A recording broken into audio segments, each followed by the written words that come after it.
Alright, we're going. Shall we?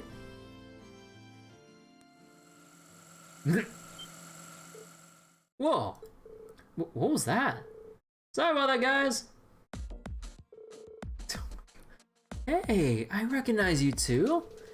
You guys came here for a field study one time with your other classmates, right? Hit that nail on the head, but mind explaining what those two tiny cars are? Actually, I think I remember seeing them during our field study too. These babies, they're a new kind of toy that we're developing. We're calling them Oval Remote Control Cars. They're basically little cars that run on oval power. You can drive around with these radio frequency control devices. With things settling down here in Roer, we're out to test our new and improved ones all around town. That's some impressive technology. You replicated the look of the Radford Company's Lux line of vehicles very well too. Oh, do you recognize them, Machias? With the number of cars on the roads of Heimdall, you start to recognize different models after a while. So I decided to start doing some research into what each one had to offer. The Lux series was one of the ones I found myself particularly fond of, so its name stuck in my mind. Now there's a man with taste. If you can appreciate the beauty of these little babies, you're gonna go far in life. Actually, you're just the kind of guy who would like to give this thing a little test run. Are you serious? As serious as we've ever been. We want as many people playing with these things as possible, right? Oh, actually, it'd be great if you could grab another friend too. 3 people racing against each other wouldn't just be awesome, but would also provide us with some valuable data. Well, in that case, we'd be happy to play with your cars for you. And I already know who our third will be, though I'd hardly call him a friend. Are we dragging Eustace into this?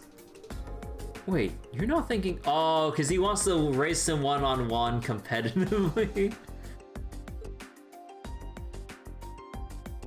Oh my god, this is stupid. Yep, he was. Of all the things you could summon me out of the blue for, a toy car race. Still, it's not as though I have anything better to do. I accept your challenge. Smile while you still can. I expect you to give this your all too, Reen.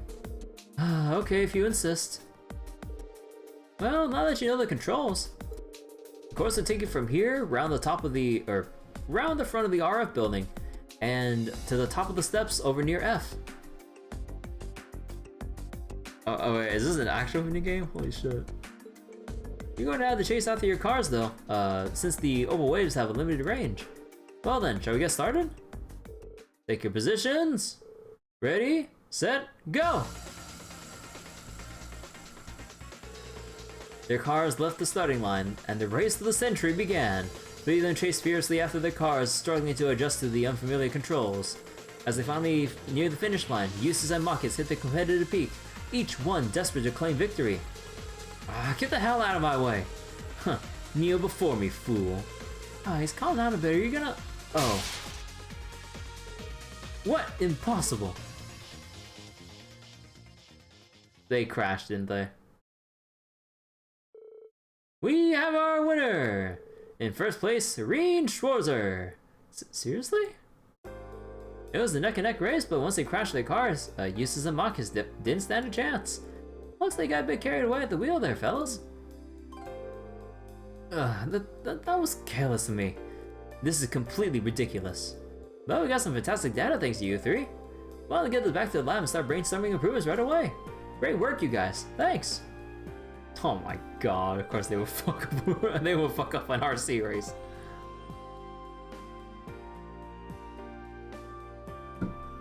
The race complete, Eustace went back to whatever he was doing, and the researcher skipped off gleefully to the institute.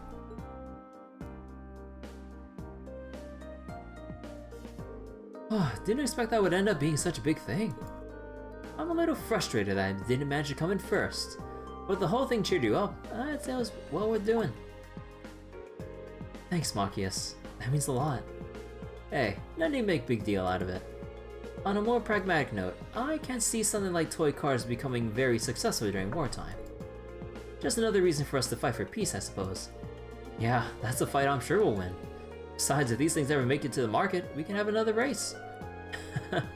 Sounds good to me. Next time I'm taking Eustace down.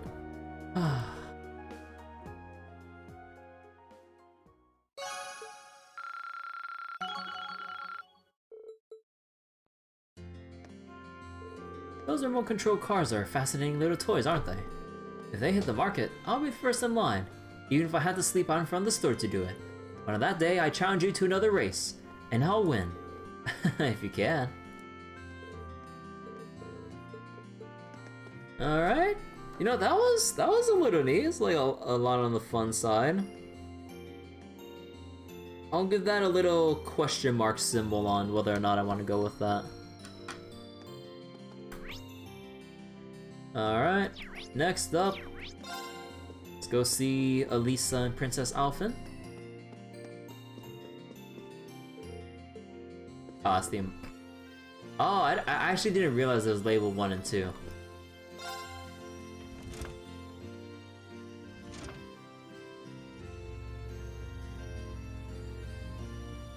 Hey, Mom. Hey, Mama.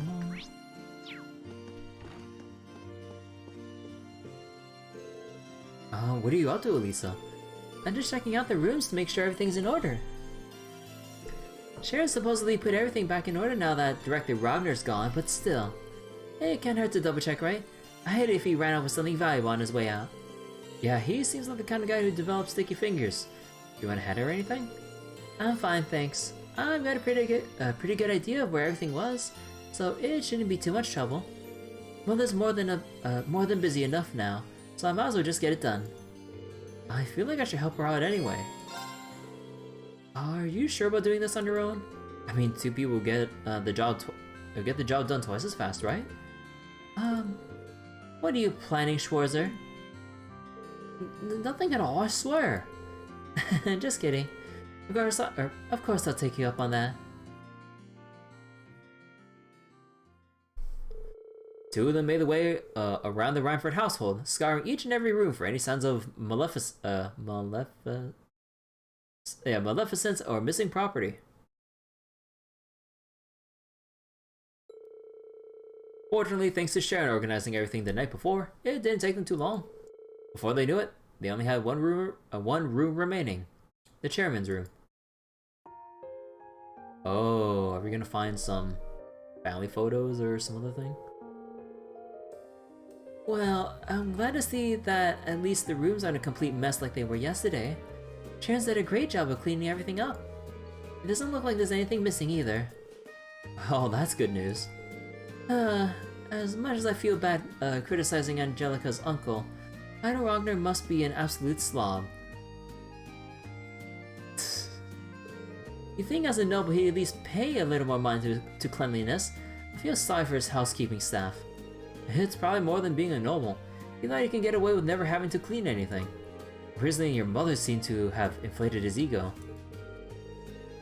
You're probably right. Suddenly having power over someone he was never able to stand against must have been a real treat. Either way, we're almost finished up here, so... Huh? What is it? Oh, I just noticed something sticking out slightly between 2 of these books. Ah, it's a family photo. Huh. This is... Aww. It's a photograph of you as a little girl. And that looks like your mother, which would mean... Yeah, that's my father. Why is this hidden away on her desk, though? Maybe she pulled it out to look at every now and then while she was working and didn't want anyone to know. Honestly, I'm surprised too, but here it is.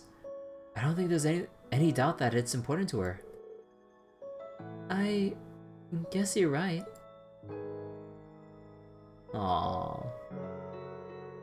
Lisa put the photo back to where she found it, and the 2 of them finished checking the rest of the rooms. Once their work was done, they treated themselves to a well-deserved rest.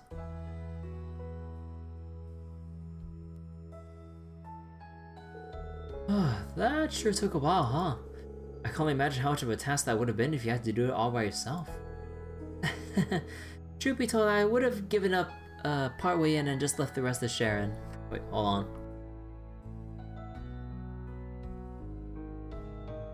Okay, never mind. I thought I heard something. Thank you so much, Reen.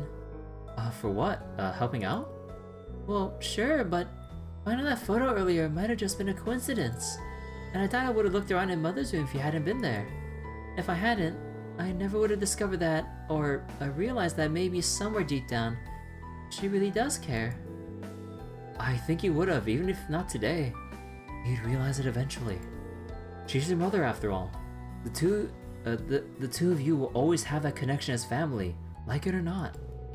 I think the day will come when you two understand how much you care for each other, with or without a photo to show. I'd like to think so, at least. Talking with you like this reminds me of when we had a field study here. We had a little heart-to-heart about Mother back then, didn't we? In the same room. It was this room, actually. There's a lot I'm really thankful to you for, though. I wouldn't have been able to free Mother or the city on my own. And this is hardly the first time you supported me or helped me accomplish something when I needed it most. So, for all the times I was too stubborn to say it, thank you, Reen. I hope I'll get the chance to repay you for this someday. For everything. Repay me? Well, anyway, thanks for all your help today. Ooh. I'm gonna be going now. See you later. Right. I'm not sure what that was all about, but I guess I better get ready to head out too. Reen! Reen!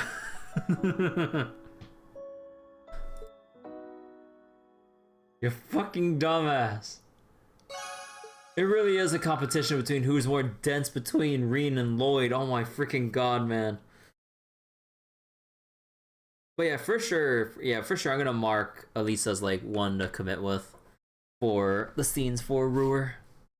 Like, that's too much of a heartfelt scene to really ignore.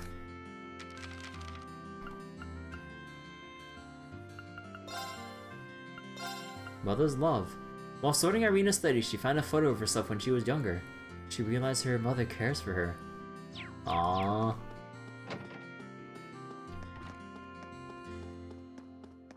Now we gotta make sure to talk to Elisa.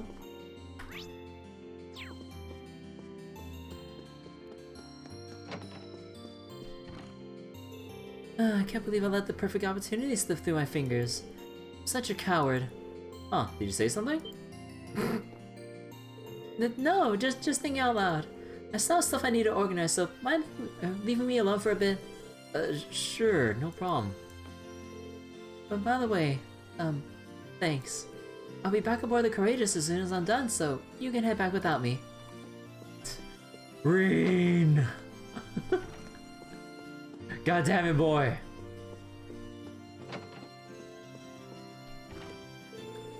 Last night I received an invitation to stay here. There's still some time until we have to leave, so I think I'll spend some quality time curled up with these books instead. Sharon's coffee can't be beaten either. In fact, pulling myself away from here may prove to be a real struggle. Or maybe I should join her for a while. She seems like she can use some company. Mind if I stick around a little longer? Not at all. We don't get many chances to spend time together like this. So let's make the most of it.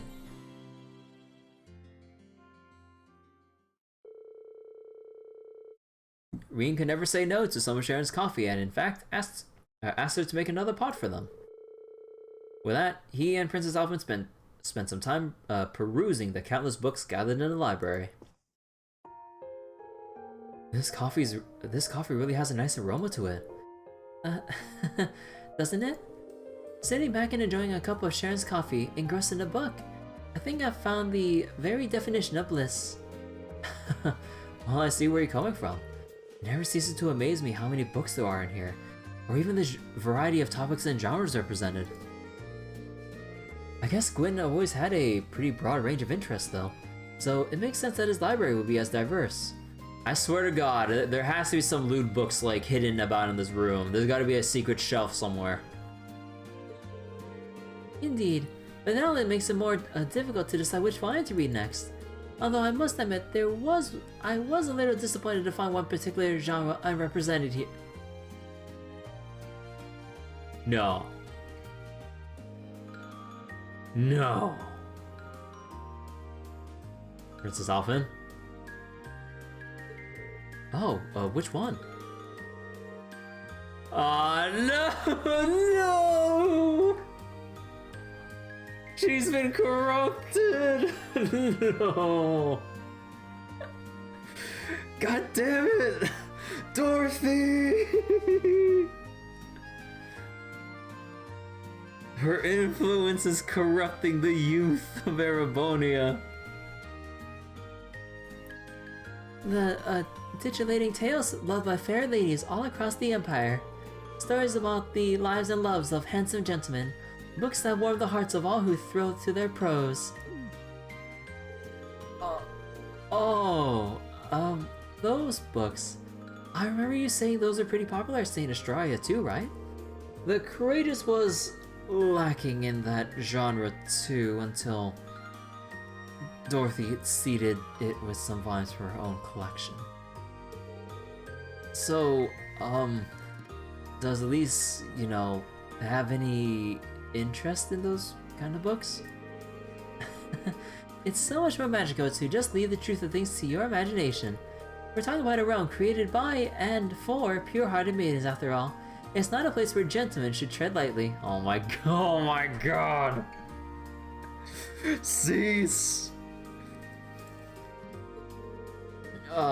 Fair enough. I'm curious, but not that curious.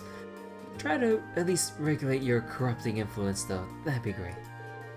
If that's truly what you wish, I suppose I ought to respect your wishes. But teasing her is my most cherished pastime, so I'd really prefer to keep at it. Oh my god. I wonder if she realizes her struggles are mainly just for entertainment.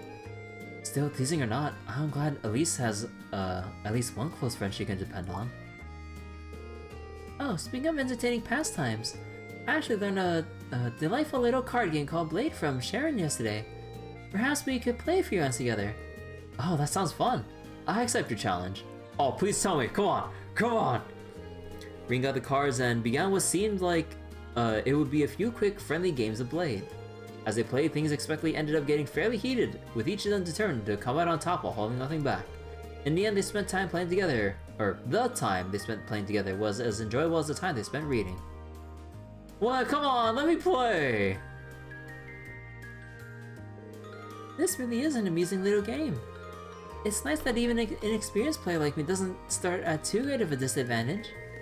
Yeah, the updated version has a lot more strategy to it though.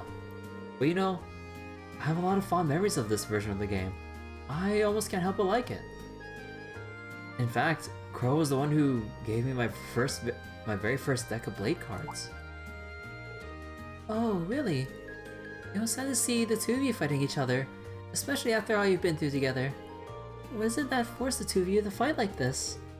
Well, ultimately I think it's a battle of wills, and both of us are just too stubborn to just give up and walk away. What do you mean? Green told Princess Alphen about everything that had happened between him and Crow. As he went on dredging up those memories of from what seemed like a lifetime ago, he went through a whole spectrum of emotions. Yet through it all, she had quietly and considerately listened until he finished telling her all that there was to tell.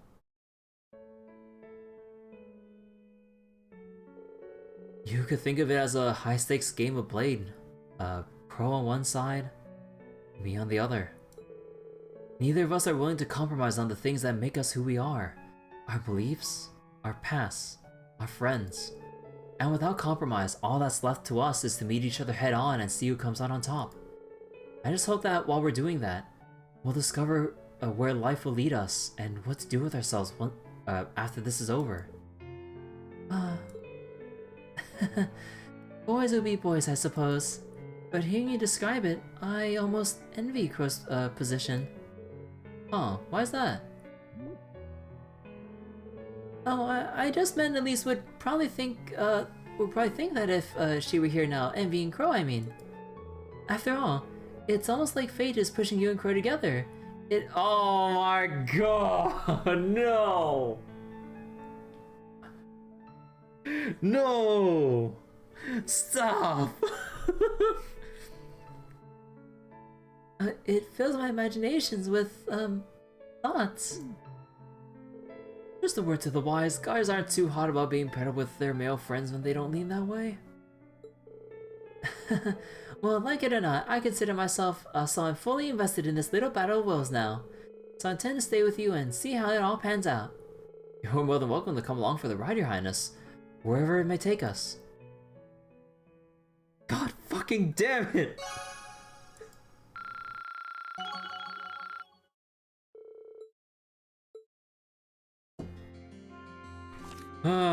Okay, hold on.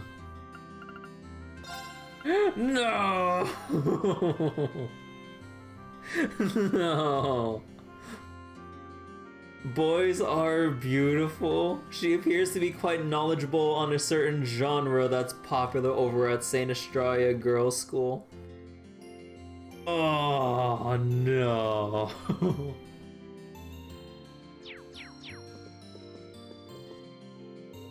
I'll be sure to watch over that fateful clash between you and Crow when the time comes.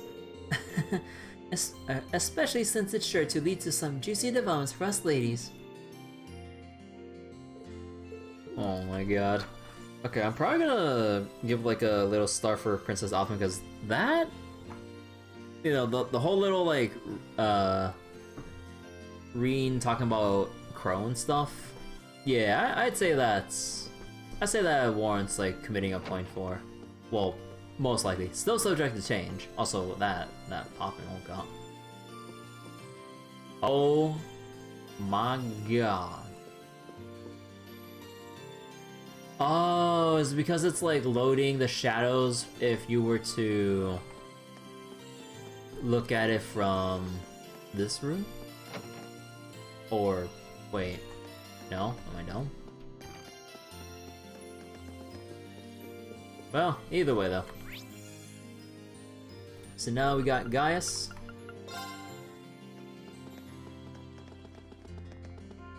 Gaius, my dude, how you doing? Hey Gaius, you Howie bound? That's right, I figured I might head on and fish for a while to pass the time.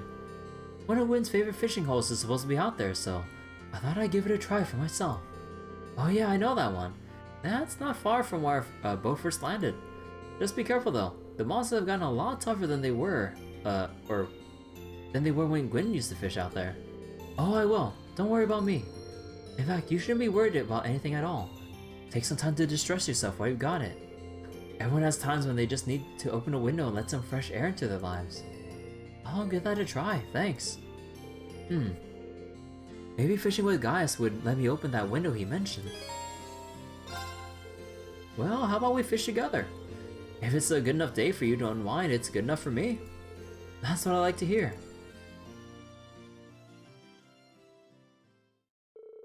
Bean and Gaius made a beeline to Gwyn's old fishing spot on Spina By Road.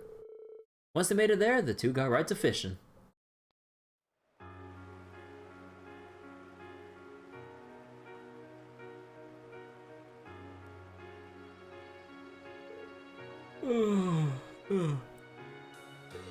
It feels like ages since I just put my cares to the side for a while and cast out a line like this.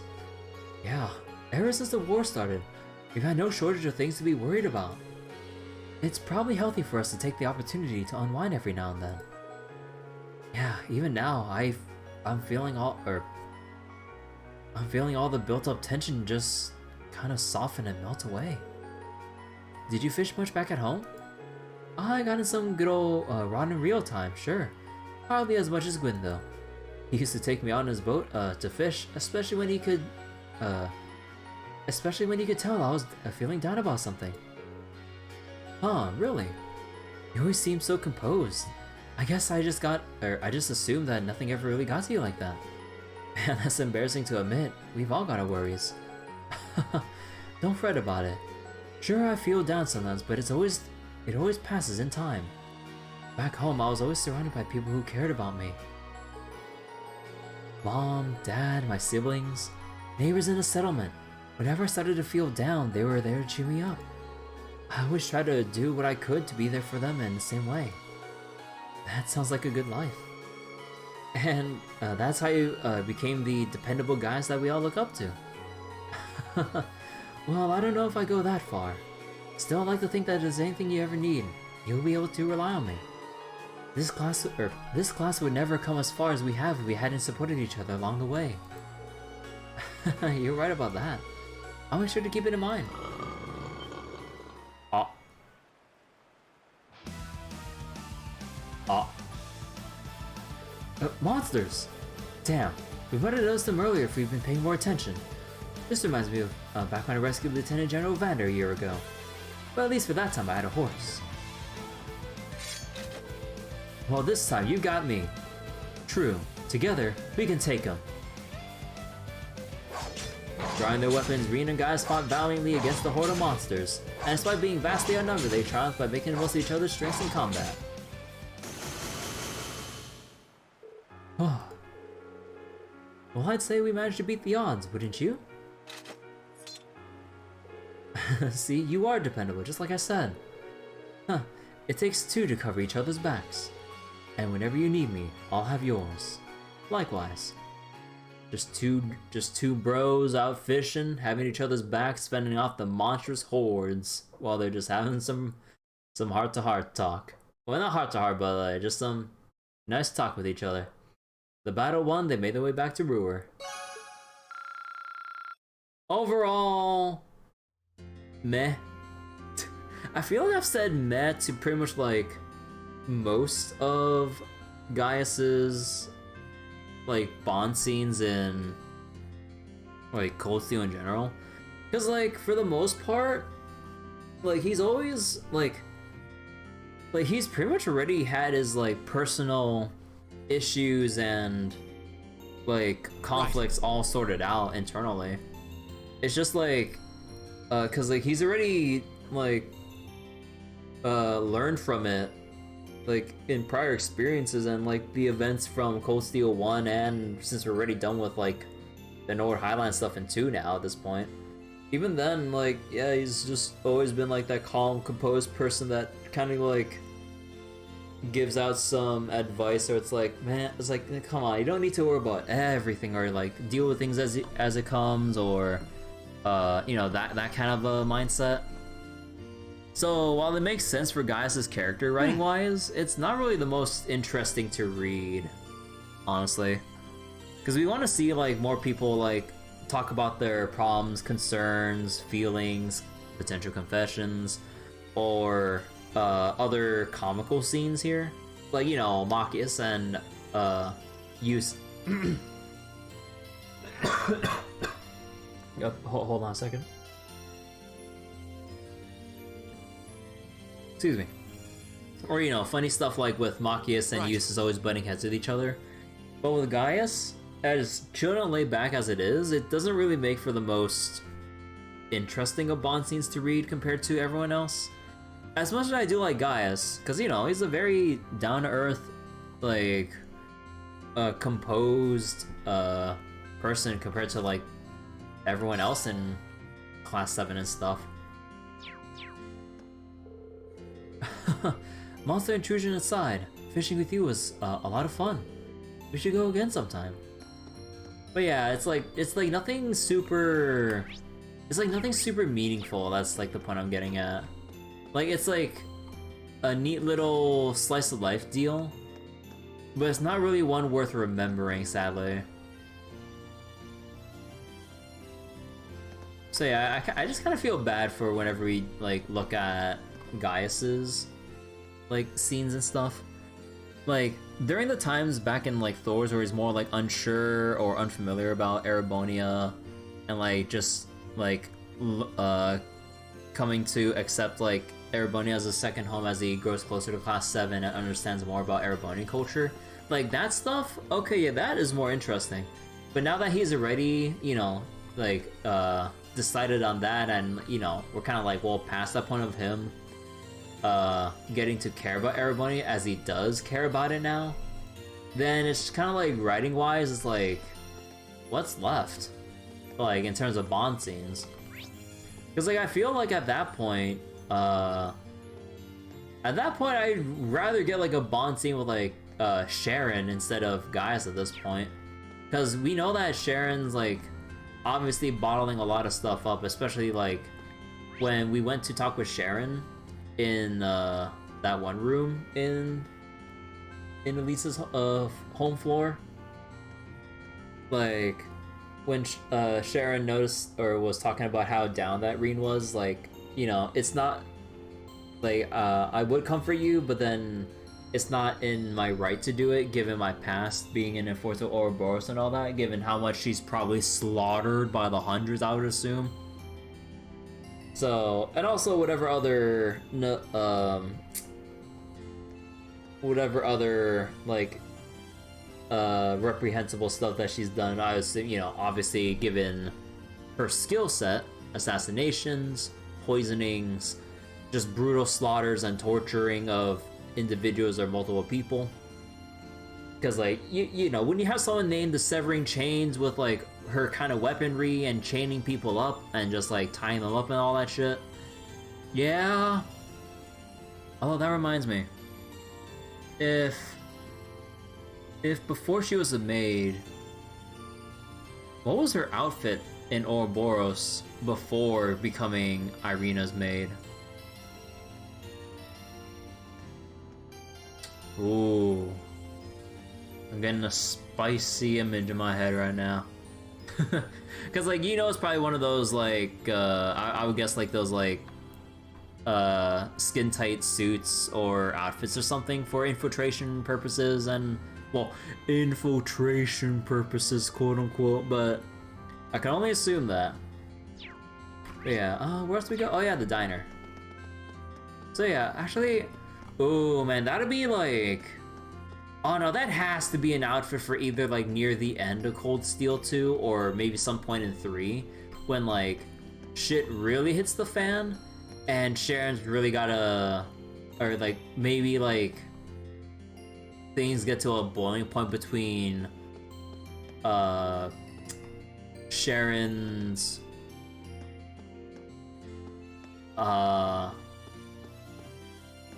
I guess relationship and connections with, like, Ouroboros as it stands, with her being Irina's maid first and foremost, and whether or not Sharon will, like, fully come to grips with her decision to, I would assume, eventually, like, severing her connection with Ouroboros entirely and maybe moving on from her super dark past of, well, I would assume numerous assassinations and other, like, terrible acts that she's implied that she's done as an enforcer and everything. So yeah. But yeah, out of all that, the thing I'm mainly curious about is what was her original outfit. Because, you know, the main thing wasn't her original outfit until Irina said, hey, become my maid. Oh man. Actually, I wonder if they'll expand on that within this game. I feel like either it'd be a thing, like, near the very end of the game, if, like, the story really intensifies as much as I would imagine it would, or I feel like it might be reserved for Cold Steel 3 with whatever plot lines we'll have to resolve there, depending on how Cold Steel 2 ends, I mean. Because I feel like if there's anything about settling, like, her score or not score, that's, I guess she had, like, a grudge, not really a grudge, but yeah, they're just, like, settling matters once and for all between her and Ouroboros to then just move on to being, or to fully devoting her life as the Reinford family maid. I feel like that'd be reserved for Cold Steel 3, because I feel like that this plotline with Sharon, I would say it's out of the scope of the game. Like, it maybe, like, set up more plot threads for it, that's for sure. But developing it any further in Cold Steel 2 when we got the Civil War going on? Nah, no shot. It has to be Cold Steel 3 that we address it. Anyways. Irene. Hey there. Glad to see you taking it easy. You've earned it. Right back at you, Angelica. Are you taking a break together then? We certainly are. Nothing makes me happier than spending some quality time with my dear sweet Toa. George is at the institute too, so it's just the two of us. And it's about time I whisk her off into our own private little world. No, Angie, stop. You really haven't changed a bit. But in a weird way, I kinda miss this. Now we just need Crow. Yeah. Our crew won't be complete until we drag his ass back home, kicking and screaming. Maybe I should join them since I'm here and all. Sure. Hey, would you ladies mind if I join you? Not at all. I guess we'll have to pay you, or we'll have to pay for you since you're the bright-eyed first year.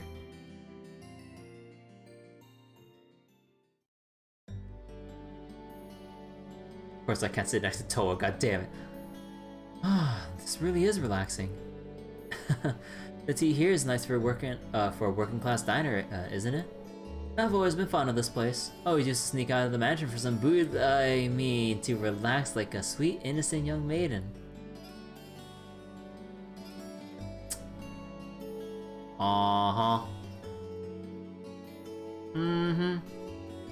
Also, wait, dude, how many times am I gonna keep dropping frames? What the fuck? I dropped 7k frames tonight, holy crap. Like, I don't know what's causing this. I really don't know what causes this.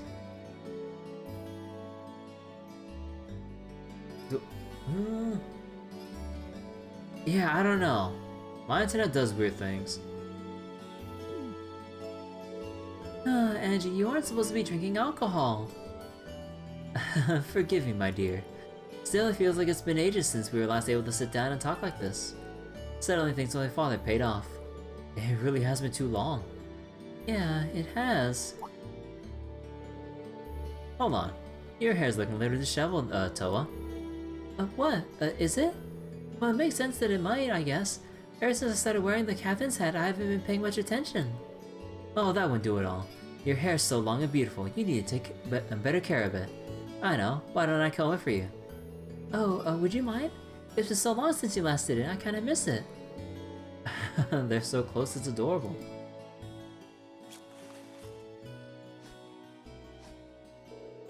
That should do the trick. Oh, wow. It's kinda strange seeing you with your hair down, but I gotta admit, it really suits you. You think? She looks surprisingly mature when she has her hair down, doesn't she? Cuteness and maturity, the best of both worlds. She's such a queen. Oh my god. Okay, that's enough, Angie. Can I please have my ribbon back? Nope, not yet. This is my chance to try all kinds of fun things with your hair. I've had a collection of ribbons stored away for the next time I got to play with it like this. Stay right here while I go get them. Oh.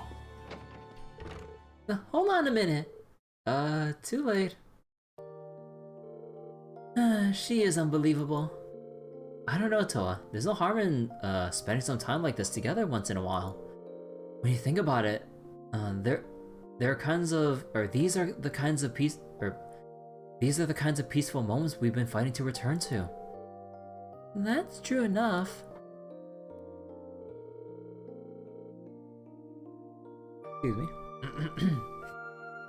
Angie and I were recently talking about how things would have been if the war hadn't started. If we were still at the academy, and our time there would be rapidly coming to an end.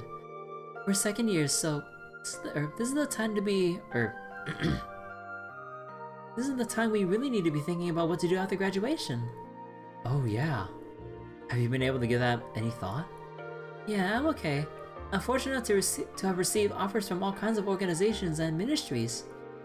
George has gotten them from research facilities and institutes all across the country, and Andrew seems to have a lot in her mind about what to do with her family and all. I've got my work cut out for me if I hope to be in as good a position as you guys when I graduate. You are still first year, so I won't sweat it if I were you. You've still got plenty of time. To tell you the truth though, I think the war has made all of us more unsure of what to do. Even assuming that when it does end, we're able to go back to our lives like they were before, I feel like we have a duty to think about this country's future. Just picking some career off a list isn't good enough. How made you thinking on such a grand scale? Personally, I feel like I got my own hands full just thinking about my own future. I really can't compare. And that's not true at all. I think it's only because of you that we're able to see things like this. Sorry? Well, your class is a source of hope for all of us. It's only because we got that hope that we can believe in what we can even think of what to do when the war's over. As long as you're out there fighting to bring it to an end, we can all believe that end will really come. Well, let's keep fighting together, okay? We were able to save Angie, and I'm sure we can do anything else we can put our minds to. You think so? What am I saying? Of course we can. I feel a lot better now. Toa. Thanks. Glad I could help. Oh, did I miss something? Uh-oh. Oh, you're back. If you want to enjoy a little day with my little Toa, you should have asked, Reen. You're the only man I'd even think of entrusting her to. I would have helped set things up nice and smooth. What are you talking about, Angie?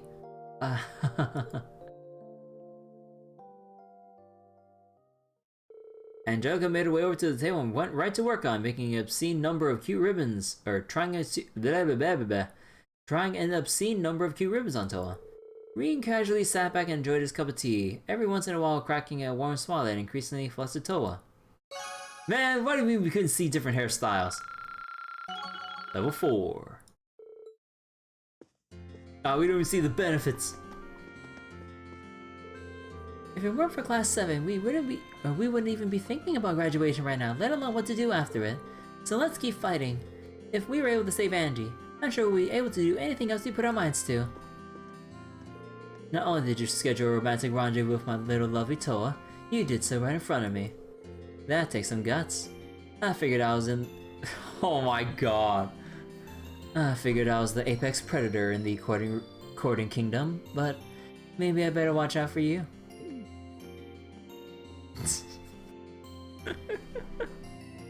Oh boy. No. Oh yeah, same thing? Yeah, same thing. God fucking damn it. Okay, we're loading back. But yeah, honestly, that was a really good scene. That was a really good scene.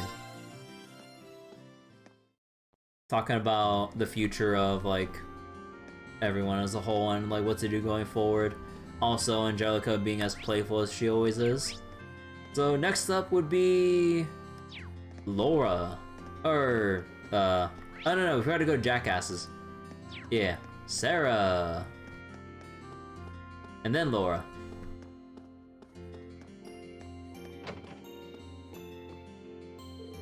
Jackass. I can't take everyone just casually calling this guy Jackass seriously, even though that is his name. But like, bro, Jackass is doing some maintenance on my orbital gun for me. Okay, who decided on this fucking name? With a name like that, I wasn't sure what to expect when Lisa introduced me to him, but he seems like he really knows his stuff. Okay, guys, so I'm guessing in JP, his name is like similarly sketchy. So, okay. I just wish he had a bit more of a refined dandy-ish aura about him. So like Gwen, then he'd be more my type. The inside of your head must be a terrifying place to live. You have no idea, Reen. All kidding aside though, you should take this chance to make sure all your gear is in good shape. There's no time when you'll need to put it through some hard use, and it always pays to be prepared. Maybe I should take this chance to have a look around here too. Say, you mind if I hung around here until your maintenance is finished up? Now that I look around, there seems to be a lot of things here worth checking out. You can if you want, but what I think you really need is something else. What do you mean by that? Get your sword ready. Oh!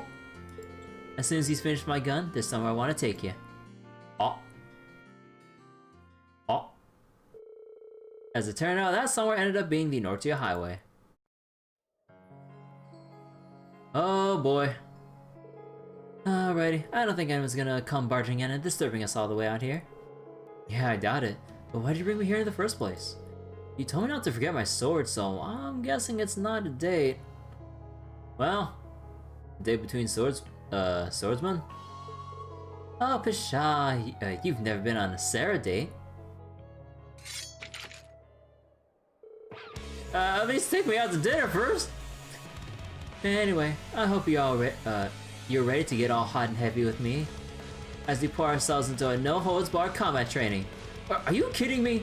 And this time I'm not gonna hold anything back, so you better be ready. I want you to fight me like your life depends on it. Because you can leave this little excursion one of two ways. With your head walking held high, or on a stretcher. Ah. I don't know what brought this on, but I can see this isn't one of your usual gags. In that case, I accept your challenge. You'd only get my best today. Come on, let me fight! Let me fight! So began their intense battle. True to her words, Sarah came at Reen with all the fury of a raging storm. Despite her bringing the best of his skill to bear, he was just barely able to withstand her assaults. Ugh. How are you so strong? So this is what it's like when you're not pulling your punches, huh? Damn straight. It was not a nice place, it's not a fair place, but I fought tooth and nail for my place in it anyway. Anyway. The world takes from you too. I've almost lost count of how many irreplaceable things it's taken from me. So many friends, allies. I don't even have a homeland to call my own now. Instructor? But I did whatever I had to keep on living no matter what. And I stand before you now as the sum of all those ugly, painful experiences. Life will knock you down over and over again, but if you rise just one more time, that makes you the victor. That's something I kept on believing, and seeing you students give it your all has only strengthened that belief. Oh. That's why I decided that everything life has taught me in the school of, in the hard knocks, I'm going to teach you.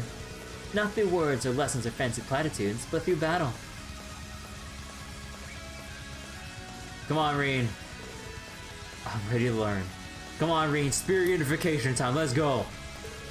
You might have gotten the better of me before, but I'm ready for round 2 anytime. Attaboy. Let's not waste time chit-chatting then. You ready? They resumed the battle, and the intense training continued. Reen focused everything on the fight, fending off Instructor Sarah's onslaught as best as he could. After a long, difficult fight.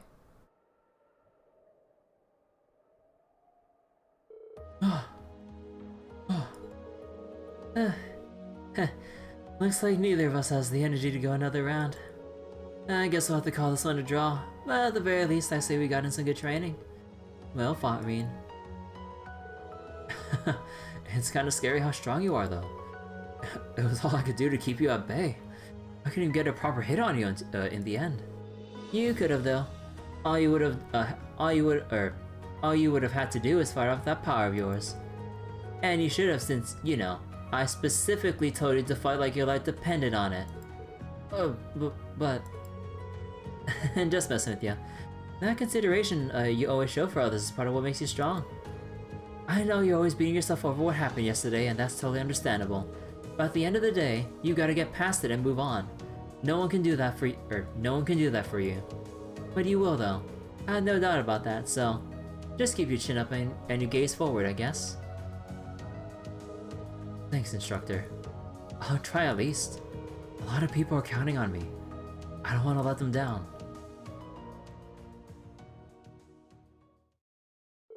The two of them stayed and rested for a while to get their strength back, and once they felt better, they walked together back to Roer. Okay, that scene with the... okay, yeah, with Instructor Sarah, like, laying out all of, like, the painful... oh, shit. Like, the painful memories of her, like, upbringing and everything to this point to, like, tell Reen not to, like, be too depressed and, like, move on and never look back in life. Yeah, this is a really good scene. So we're already at 4 Bond scenes that I'd like to commit to. We're still gonna take a little while to get to level 6. I am curious to beeline her to level 6 though. People can encourage and advise you from sun up to sundown, but at the end of the day, only you can overcome your own problems. All I can tell you is to keep moving forward and trying to do just that. I know you can do it if you put your heart into it. I've seen you do it.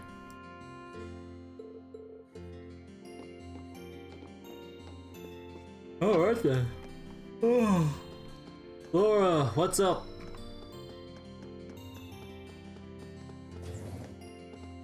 Also, I just noticed something. Who pinged? Who pinged me? Ah.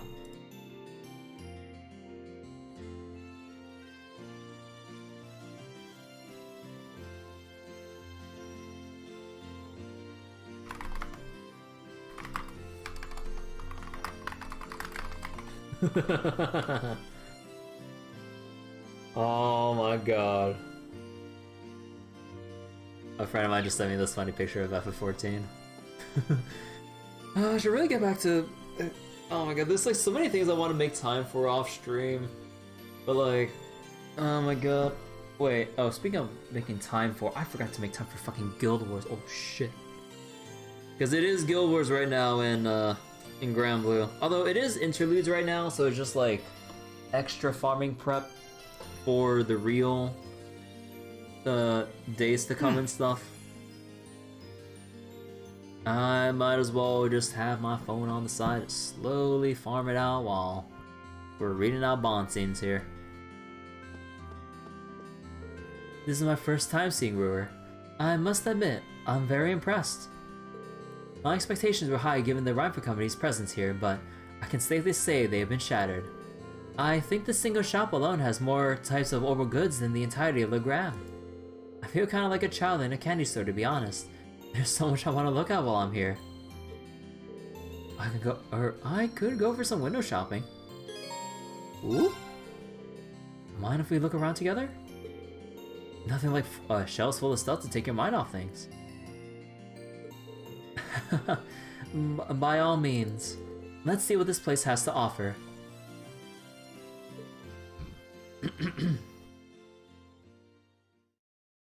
Excuse me. Huh, so this is an oval refrigerator. I noticed there was a large one in the Courageous' kitchen, but I wasn't entirely sure what it was at the time. Oh, now that you mention it, we do have one on board, don't we? Being able to stick food in there and having it stay fresh for days is pretty awesome. So it is. I wouldn't mind having one myself when I want to prepare a boxed lunch. How much does one cost? Uh-oh. Maybe I'll consider one when my skill in cooking improves enough to justify the expenditure.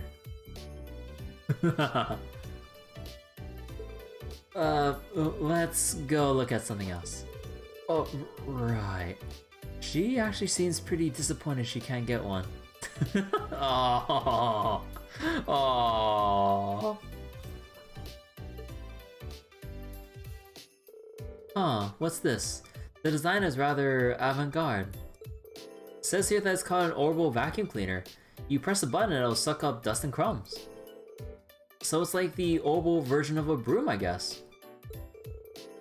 Ah, that does sound pretty convenient. I'd like to give it a try. Let's see. Oh no, oh no, oh no. Let me guess. Is Laura gonna hold it up like she would a sword? Oh, don't tell me. Please don't tell me that she'll actually fucking do it. No. Oh wait. Oh no. Okay. She just pressed the button. Laura carefully pressed the button of the vacuum cleaner.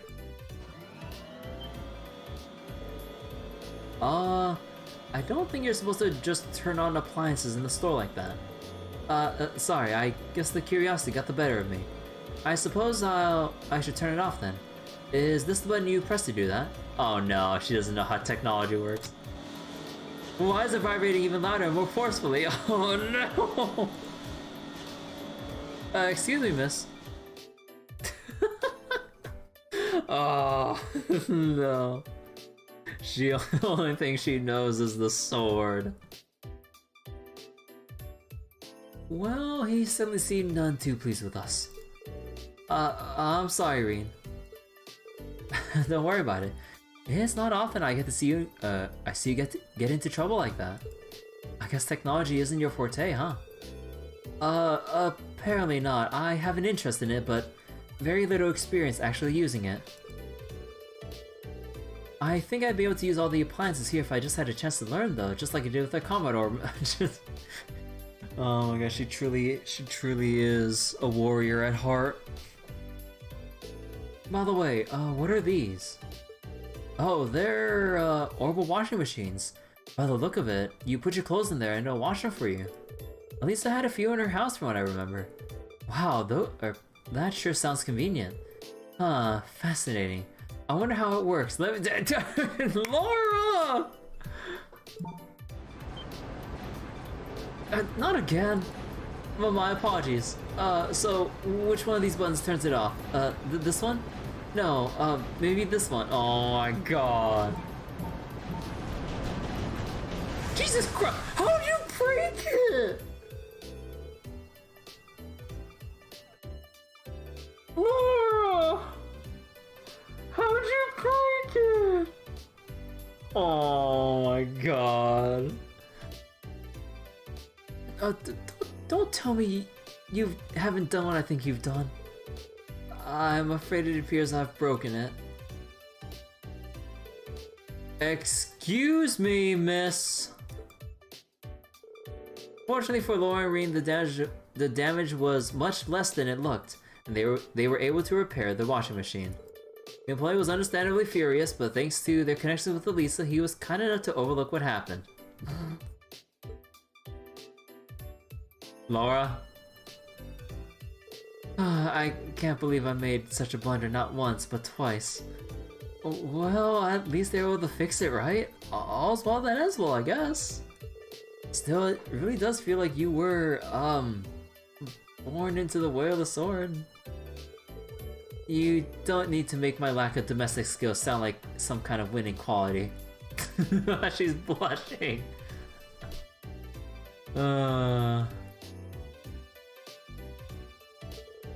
I'm all too aware of the areas where I come up short, and I took up cooking in an effort to become more refined, but I wasn't planning to admit that here. Still, I'm glad a chance I got to see a side of you no one else has really gotten to see. And hey, no one's good at everything. We've all got our weak spots. Well, that's true, but you and I aren't too different in that regard, you know? All of us have roles we're good at fulfilling, and for those we aren't, we need to learn to rely on others. I want to promise you, you won't try to shoulder everything yourself. All of us are here with you to share the burden. Huh? Yeah, you're right. Thanks, Laura.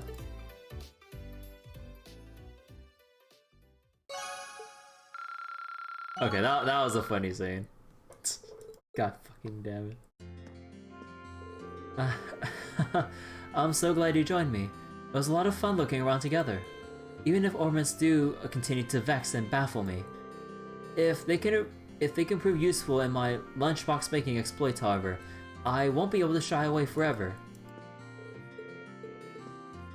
Oh my god.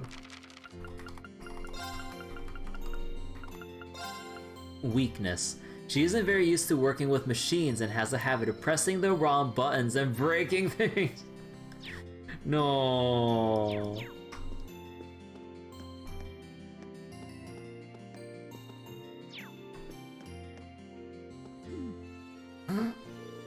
I can't. Oh wait. Oh no, I thought he had something to say about Laura. Aw, damn. Okay. Okay, that scene was just like too funny. So I'm gonna like mark Laura's name off, okay? So we now have 5 Bond scenes to heavily consider picking, but we still gotta see everyone else's. I can't stop thinking about our field study here from earlier in the year. Sure, it was tough, but it was fun. And V was still alive. Yeah, even if we did think he died back at the mine. I'm guessing news of V's actual death has probably reached Crow by now. I wonder how he's taking it. Sorry, it was probably super insensitive of me to bring him up. Just try to cheer up, okay? Ellie's definitely worried about me. Maybe we should hang out for a while. I just got a great idea for something we can do together. Come with me, Reen. What's going on now? You'll find out soon enough. Let's go. Elliot dragged Rian into the ride-free building. And after he borrowed a few things, Elliot dragged him right back out. This sort of looks like the same kind of orbital guitar I used back at the festival. That's because it is. Both that and the keyboard were made by the Reinfer Company. They're display models, but they said we could use them since playing right out here will make for good advertising. It should be all tuned up now. I have already got permission too, so shall we get started? Get started? Wait, you don't mean... I sure do. Let's play some music. Just you and me, putting on a concert in the middle of the street.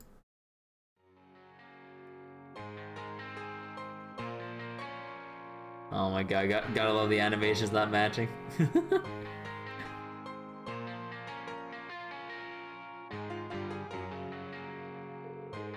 Despite the sudden start, the two play with gusto. They focus entirely on their instruments and the performance. A surprising number of Roer's residents had stopped to listen and clap for them too. All in all, it was a success. Oh, that was something. Impressive work, Green. We were out of sync in a few spots and we missed a note or two here and there. But it was fun, wasn't it? It was for me at least.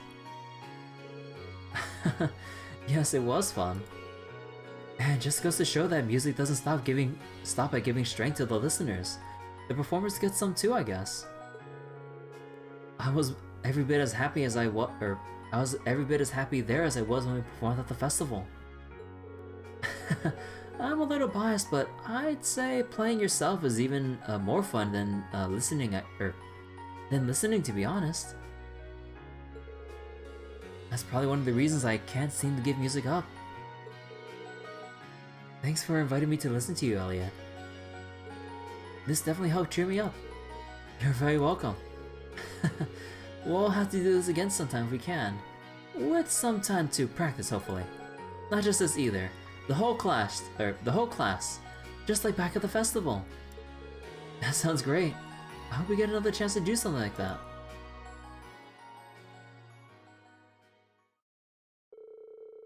Their street concert complete, Reen and Ellie went back to Reinford HQ to return their instruments with smiles of elation on their faces.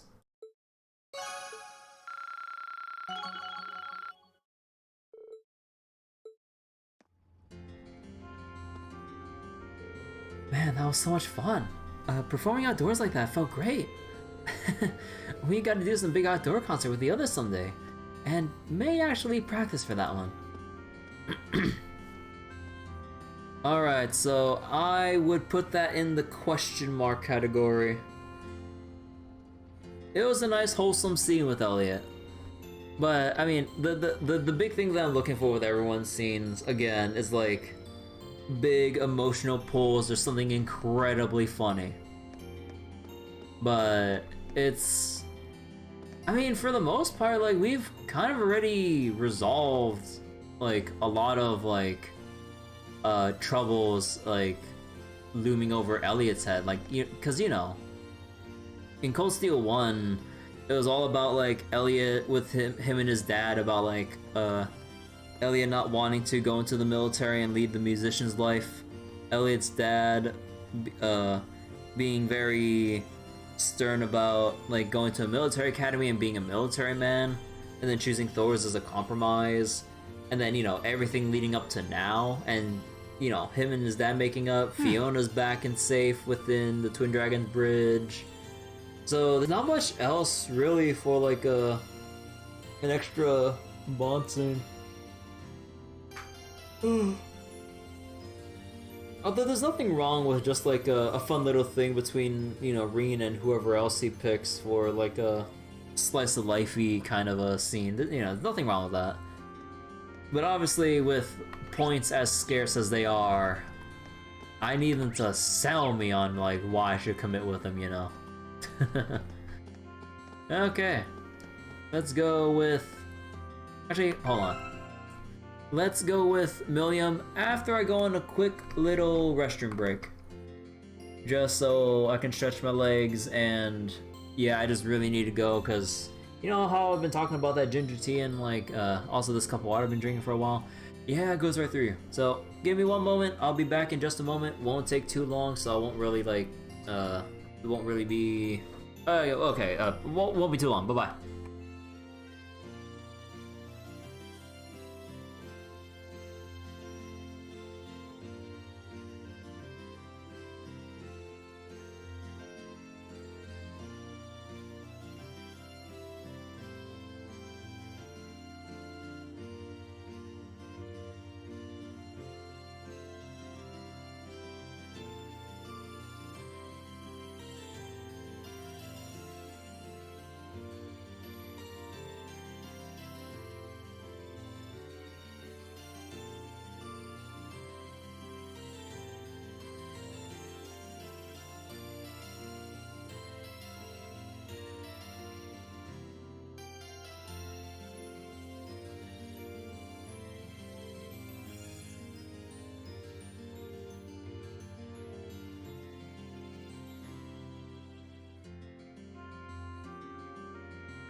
Alright, and I'm back. Once I take this down. Okay. Okay, just let me do a little thing on Granblue real quick so I can just start up a long full auto so I don't have to keep micromanaging between this shit. So, give me a moment to kind of fix that up real quick, and then we'll get to reading Milliam's, Bonsine, and everyone else's.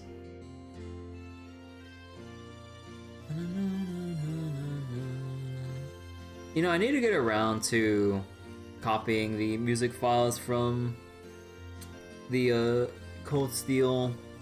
What was it? From the Cold Steel BGM folder. So I can what was it? So I can pretty much add them to the playlist, because there's a lot of city music and other stuff that's just like really nice to just relax to, like this song and all. I want to get around to that sometime.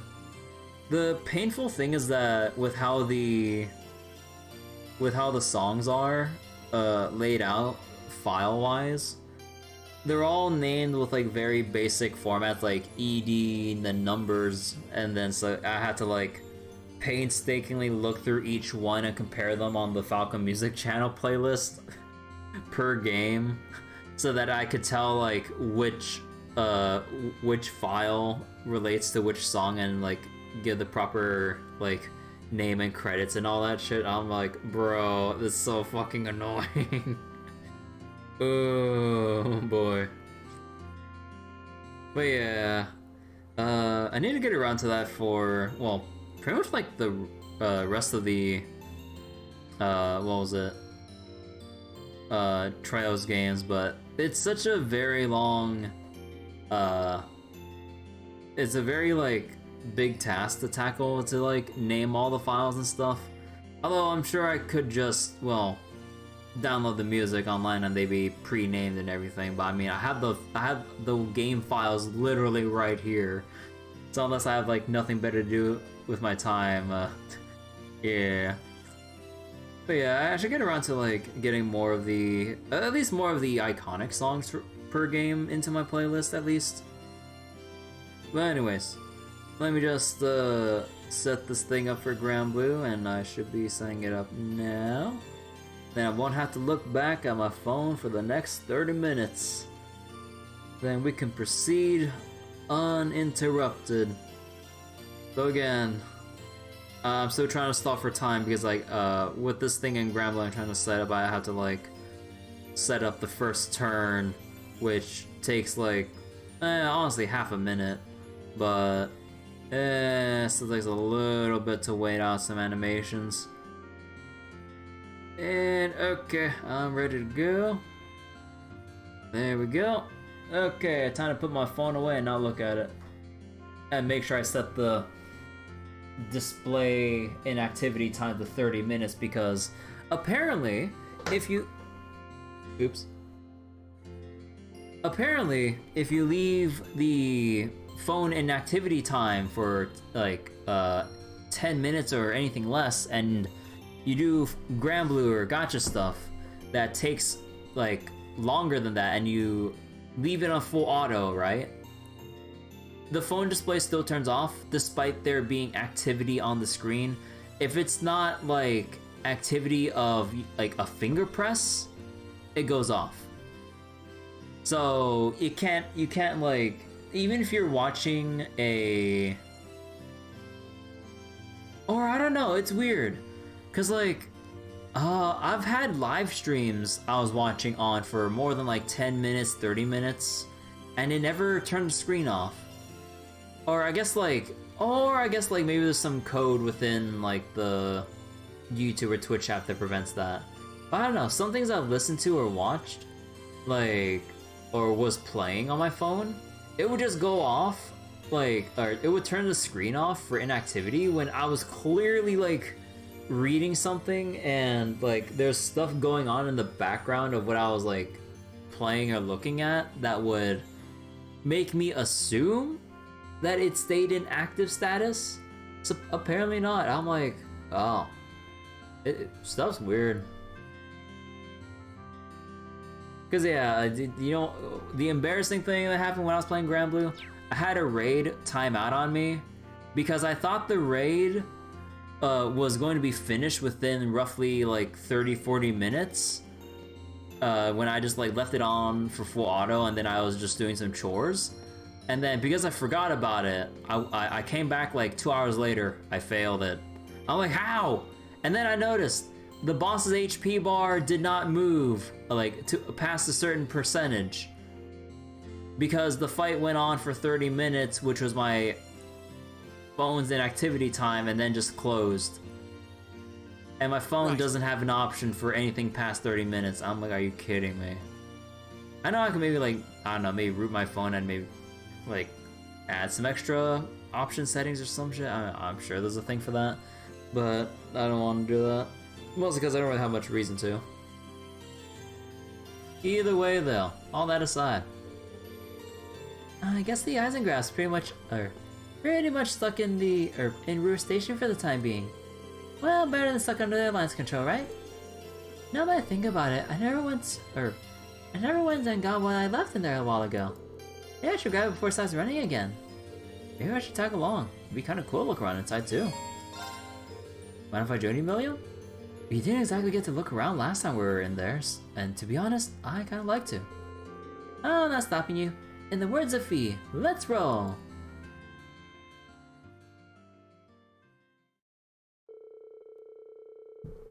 They spoke to the RMP officers guarding the station and were granted permission to step aboard the Eisengraph. Once inside, they went straight for the front carriage. Emilian found what she was looking for on the engine room's dashboard. Aww.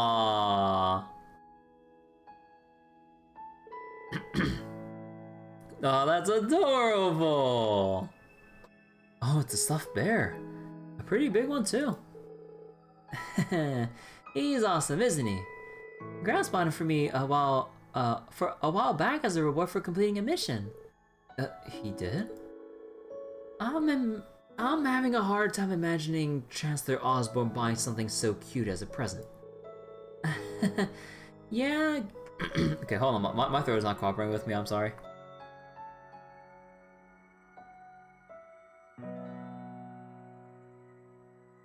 Ugh. Sorry about that.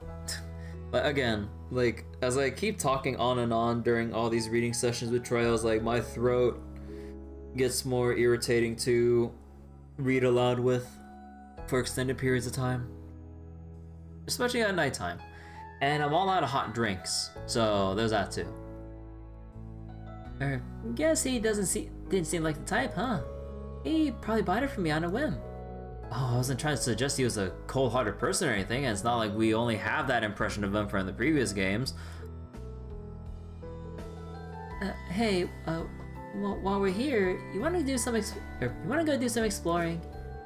I bet the chairs in here are way softer than any stuff that you've ever tried. Oh my god, look at that smug aura that she has while hugging your teddy bear. Look at that smug face of hers. Sure, why not? Well, since we're still putting the RMP out, remember? We can't spend too long in here.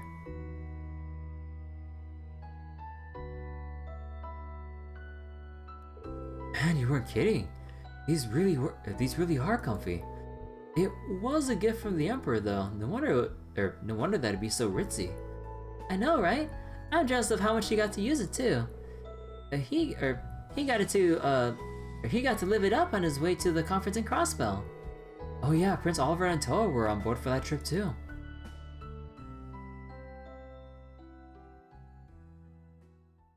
Oh.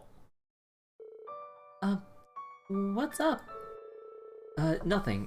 I was just thinking about how this train's lost its master. Same way you, Captain Claire, and the other Ironbloods have. Oh, that's true. Guess he can't really live it up anymore if he's dead, huh? Nothing we can do about it, though.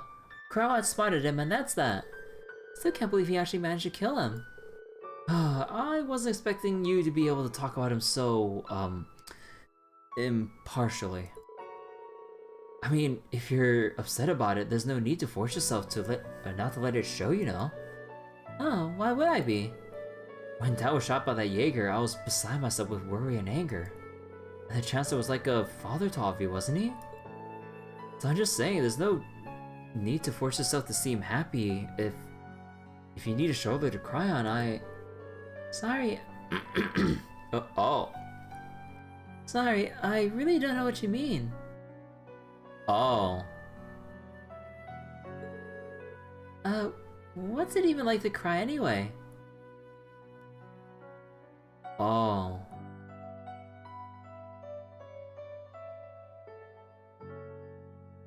I assume we're gonna start edging towards Altina's, side of the story here between these two, huh? What? What do you mean? What's it like to cry?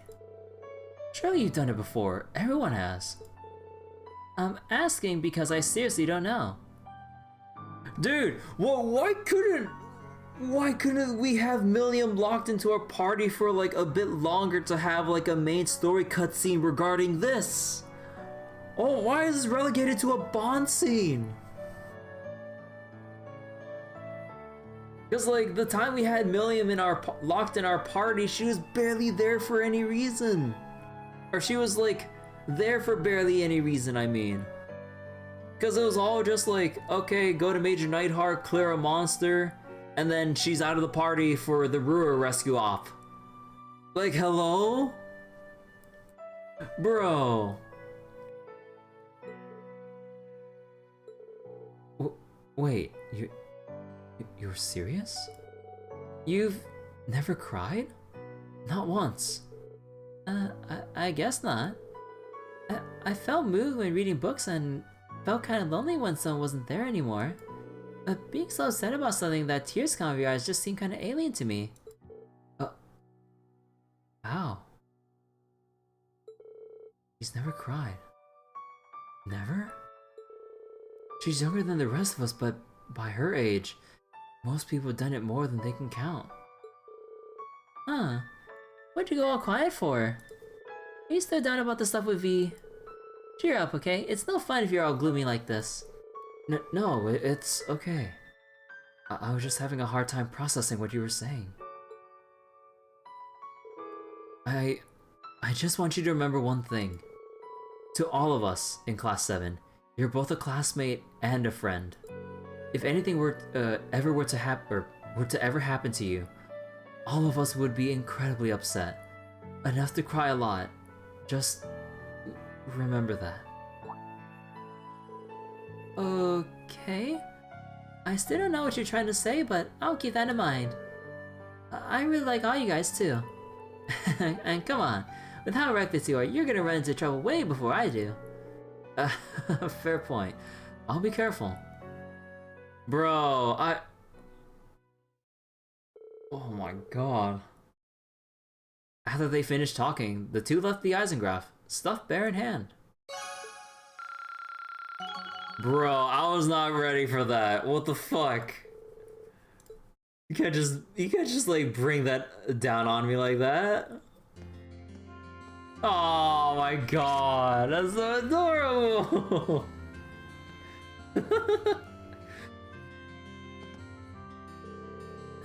I'll have to bring on board the Courageous with us later. I still don't know what half the stuff you said meant though. Well, whatever. I'll probably figure it out someday. Aww. Aww. Because again, we know that Altina, based on what she said about the Black Workshop, which is probably where Million was from too, they're both living dolls, like basically programmed, or you know, initially programmed with some base personality, I would imagine, and then I would assume adaptive enough to learn more things and also human emotion. Although Altina still seems like she's in the more robotic, stoic kind of mode. And she can still learn about stuff, but not as energetic and giddy as Million can be, in contrast. But yeah, I'm still not, like, I think this kind of cements it, in my opinion. Like, for sure, especially given, you know, Milliam's and Altina's last name, Orion. Like, they're both same last name, kind of like sisters, but they never really talk to each other like such. So, and also with certain things being foreign concepts to Milliam, in particular to, you know, crying or feeling extreme sadness. Right. She has feelings of loneliness or slight emotional movement when reading books, but that's it. Nothing to have her like go incredibly mad, incredibly sad over. Like, sure, she's all giddy, but like, maybe you can say that's like, I wouldn't say a bit of a front, but maybe to some extent. There's even more stuff that would like probably shock Milliam down to her core at some later point. I wonder if we'll be able to get to that point with Milliam's backstory now within this game? Or no, we have to, because if Altina's involved, there would have to be more stuff regarding her past and how it links up with Milliam's. So by virtue of having to face Altina, like probably sometime later on or at the end of the game, most likely, we have to get more stuff with Milliam. We have to have those talks about, like, whatever Milliam's still hiding from us, because she still clearly is. That, or maybe they're gonna pull a bullshit like sealed memories or some bullshit, I don't know. Either way though. Right. Yeah, for sure, we're sticking with Milliam, like, for this.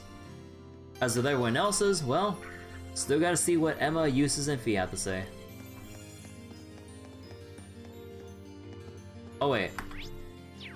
Whoops, I forgot Emma. This city's so amazing that I almost can't take it all in. It's not so much a different city as it is a different world. Nothing is familiar.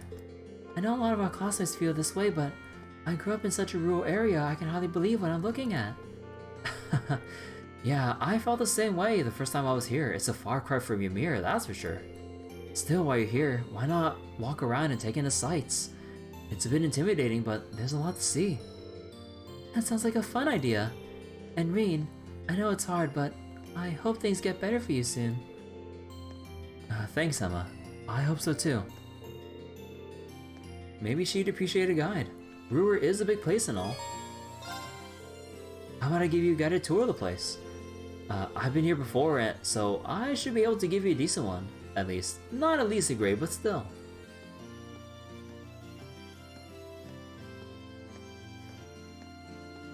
Excuse me. Are you sure you wouldn't mind? I love that.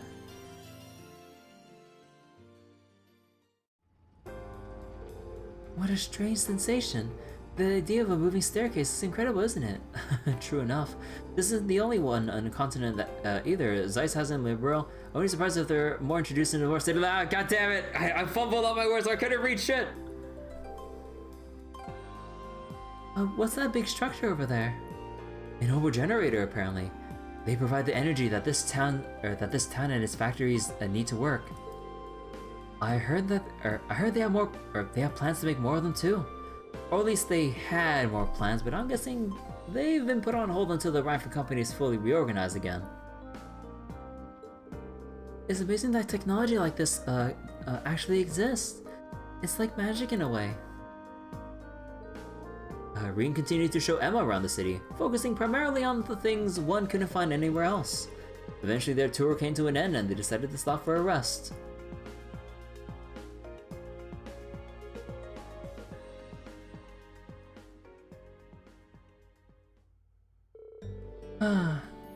There's so much to take in here that my head's still spinning.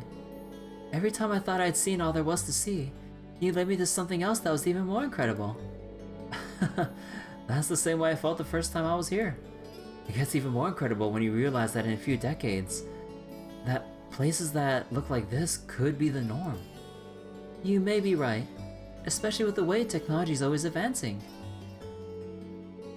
It reminds me of something I read in a book once. It said technology that is beyond the comprehension of the observer is indistinguishable from magic. That's one way to look at it, sure. But if that is the case, where does it leave witches like me? If people develop new technology and it's embraced with open arms, but our equally convenient magic is feared as heretical.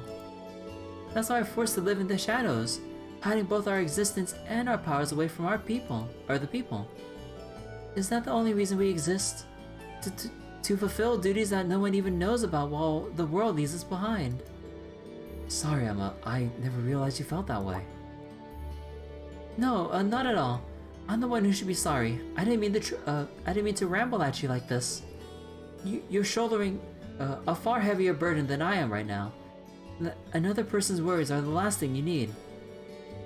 Even more so when my duty as a witch is to support you. I'm sure Grandma and Celine would be very annoyed at me right now. You don't have anything to be sorry for. And honestly, all your concerns make sense to me. I don't think anyone else exists just to fulfill some arbitrary set of duties.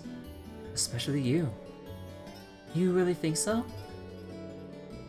Sure, you're a witch, but that doesn't have to define who you are as a person. To us, you're Emma, our class president and our friend, who also just happens to be a witch. Nobody gets to know how they're born, but everyone deserves to choose how they want to live their life. I suppose you're right. So don't let being a witch force you into dedicating your life to fulfilling your So don't let being a witch force you into dedicating your life to fulfilling your duties or whatever. Focus on finding something you want to do. We're all here to help you do that. You know that, right? You're not alone. I don't think anyone else in our class has figured out exactly how to live their life either. When you put it that way... There's no supposing about it, is there? You're right. Thank you, Reen.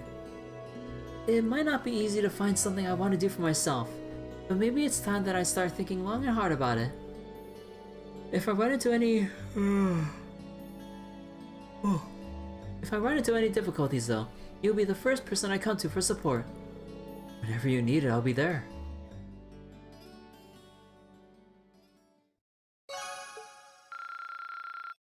Oh, what do you mean? Hey! What do you mean I'm 44 off from level 5? It was great to walk around and take in the sights with you. Our conversation gave me some real food for thought too. If I need any more advice, you'll be the first person I ask.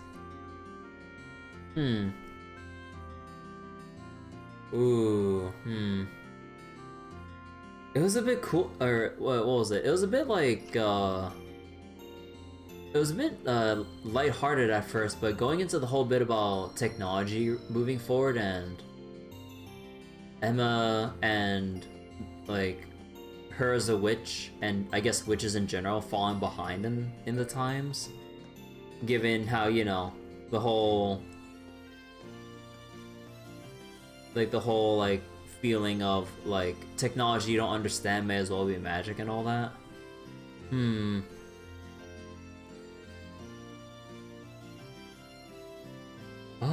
Right. Oh no.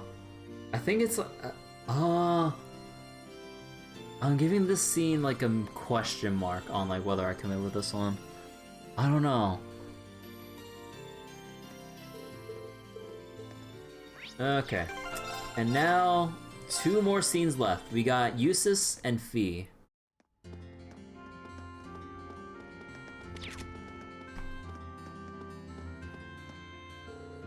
I'll be heading out shopping soon. From our perspective, causing one of the 4 great houses to withdraw from the war is a monumentous achievement. But for my brothers, it's all likely within the realm of expectation. I doubt we've caused them a moment's hesitation. The only thing it's done is reclassify us as more of a threat, so we'll need to be more careful than ever as we fly around. Yikes, yeah, I didn't even think about that. Still, I would not advise becoming so cautious that we're unable to get anything done. But that's a thought for another time. Right now you should focus on taking some time to unwind. I think I will. Thanks, Eustace. Resting up wouldn't be so bad, but maybe I should join him in his shopping. Could I join you? Honestly, shopping for supplies sounds like it could relieve stress just as well as a nap. Do what you will. My first stop is RF Arms.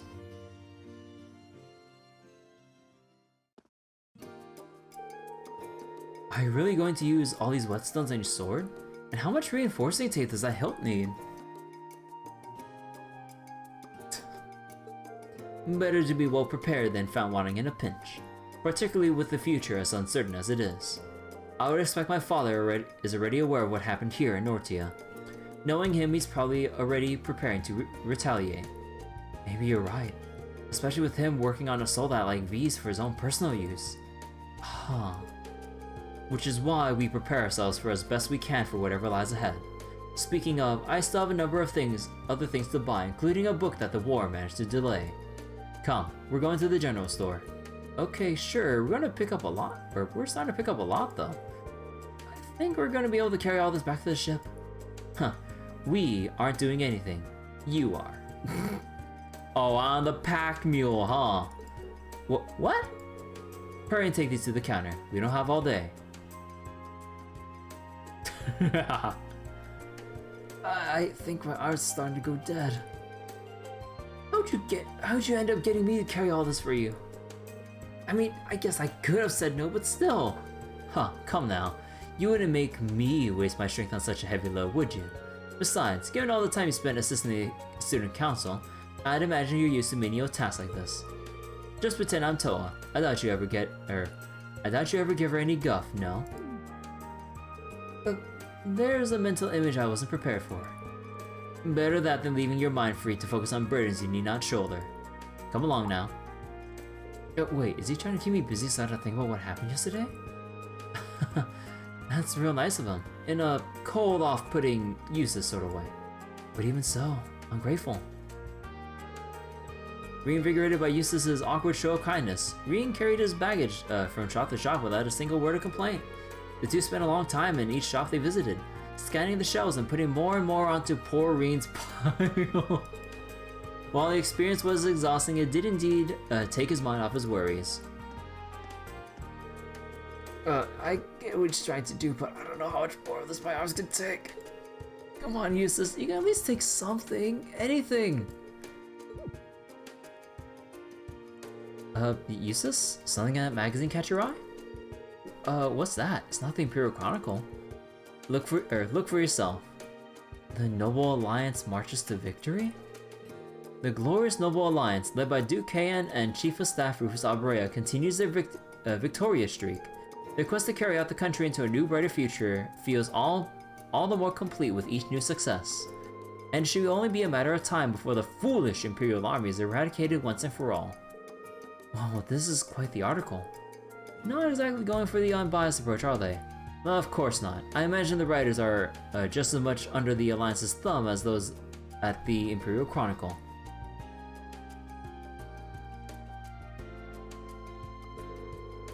They're trying to manipulate public perception of the Alliance in its preparation for their rule after the war is won. Both Duquesne and my brother are thinking not only of how to win the war, but how to control Erebonia afterward. That's how far they're able to think.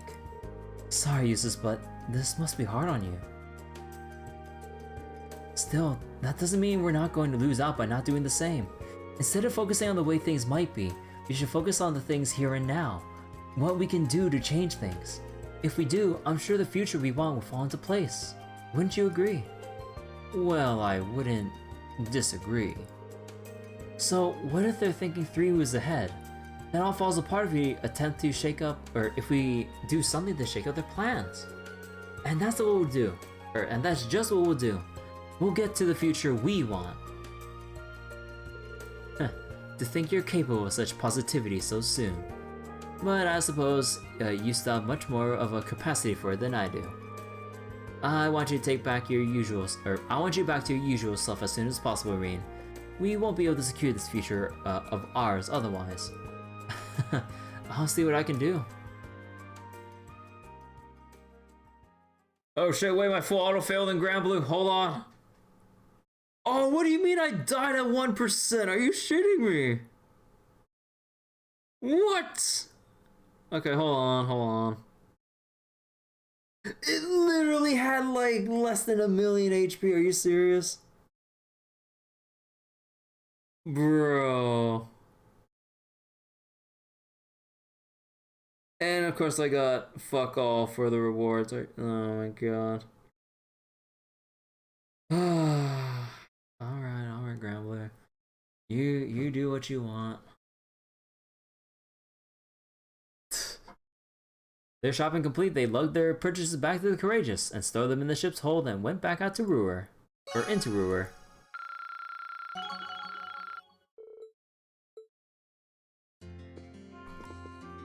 You're right, Reen. All I can do is stay focused on the present and hope that everything will fall into place. But you should be sure to return to your noble self, as soon as you can. We cannot advance together if either one of us is unable to walk. Aw. Alright, now for Fee. But yeah, I'm kinda like when it comes to Eustace in this scene. Like, yeah, he's kinda like worried about like things with how his family's doing and their like domination in the Civil War so far, at least on the western side of Erebonia. But heading back to the ship, Reen? Nah, not yet. I'm just wandering around and trying to figure out what to do. If I really can't think of anything, I'll probably go check in on Valimar and then lazy run inside. I'm exhausted after everything that went down yesterday. Me too. It's hard to get what happened to V out of my head. He might have been our enemy, but he gave his condolences for our boss's death back at the mine, so it's hard to hate him. He did, didn't he? I almost forgot. I guess it makes sense that I'm not the only one who feels down after all that. It might do me some good to spend time with Fee since we're both here. Hey, mind if I hang with you for a bit? I mean, if you think I'll be in the way, just tell me and I'll get going. Oh, of course you won't. Stay here for as long as you like. Thanks, Fee.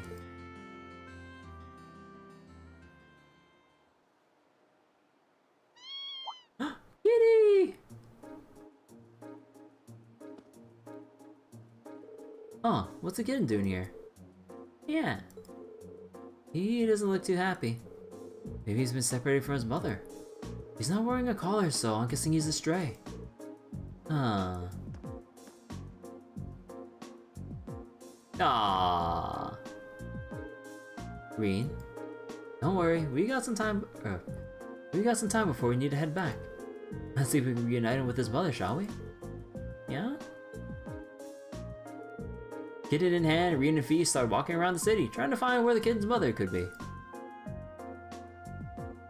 Yeah. Oh my god, ask the other church sister.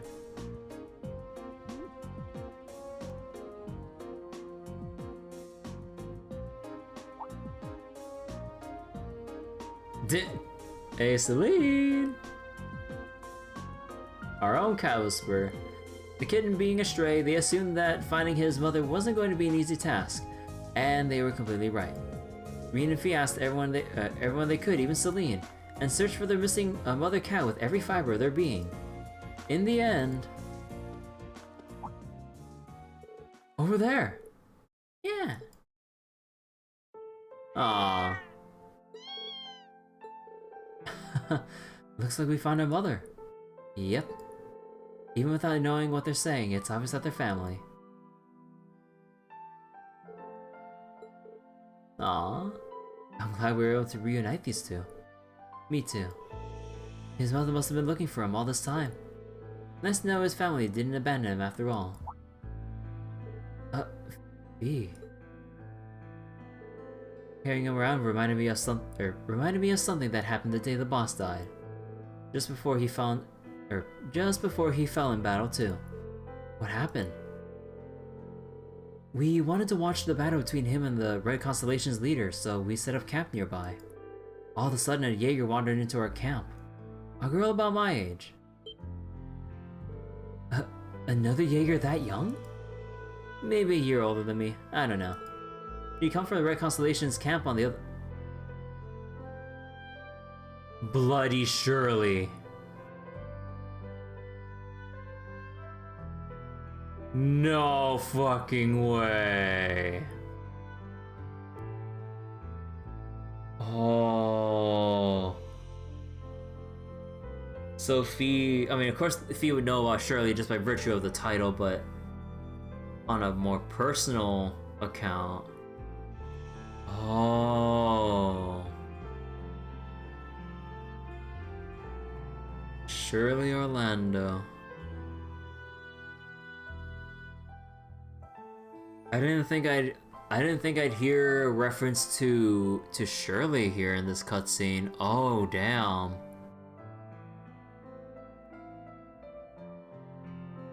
Okay.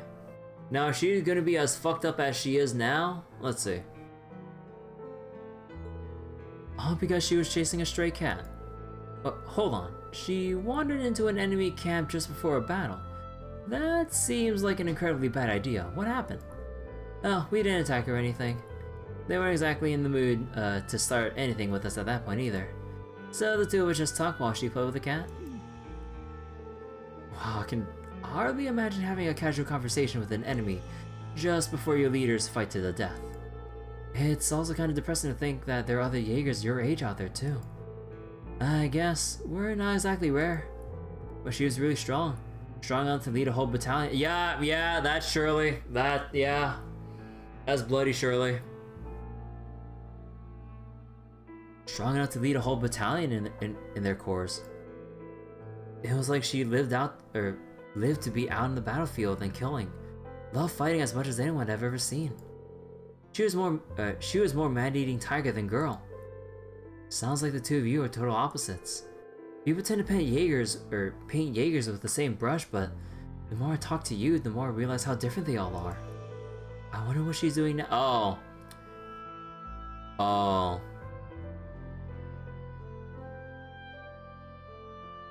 Well, let me just say that I hope no one's looking forward to the next Arkansas performance.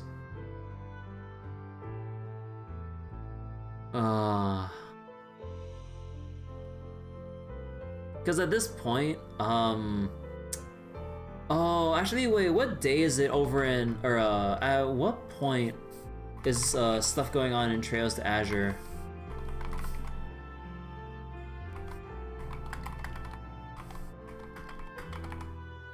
Hold on, let me check. Let me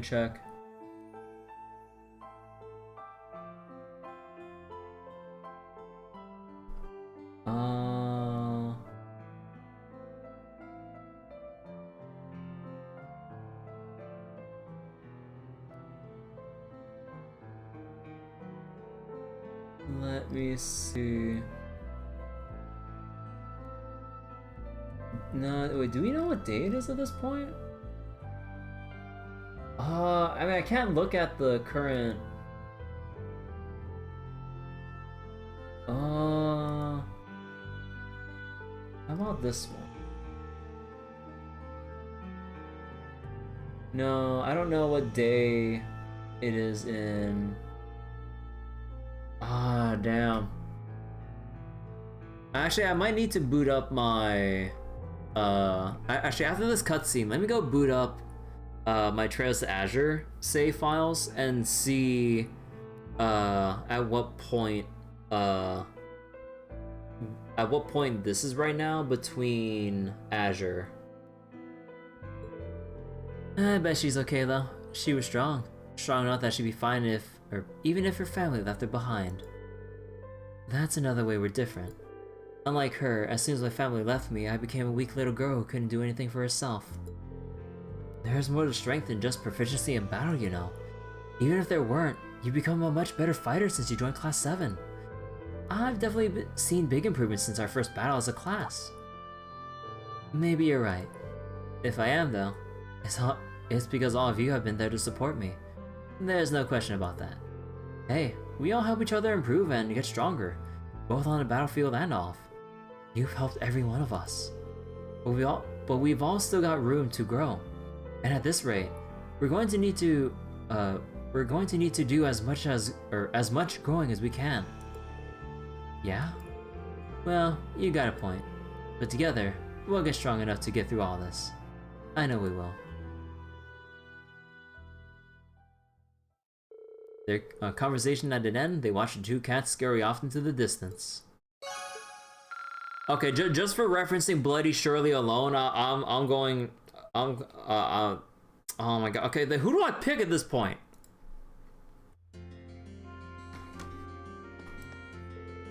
I'm really glad we found his mother in the end. Thanks for the help, Green. Okay, actually, there's no point in me saving. But, okay. So, let me... let me go bring up Trails to Azure real quick. So, okay. So, if today is December 22, what point is this in Crossbell right now? I need to see. Where's my Azure launcher? Ah, here it is.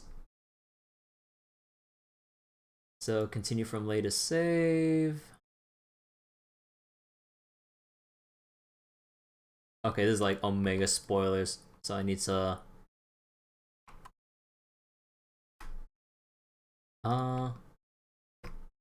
Okay, let me see. Oh, I don't have the, Hold on. Let me... Oh, no, not here, sorry. Let me just go add something real quick. There we go. I'll show Azure on screen real quick, just after I find the save file. So jump to first save.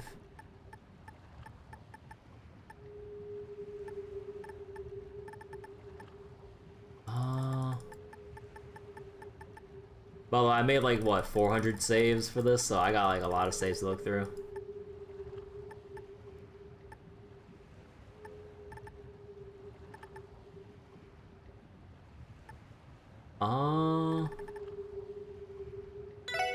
Okay, wait.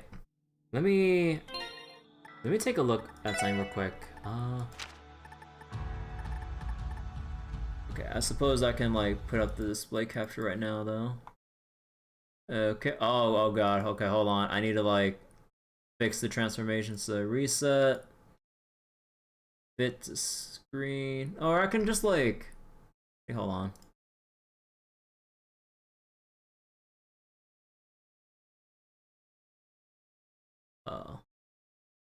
Hold on real quick. So let me just like put this up here real quick. Let's see.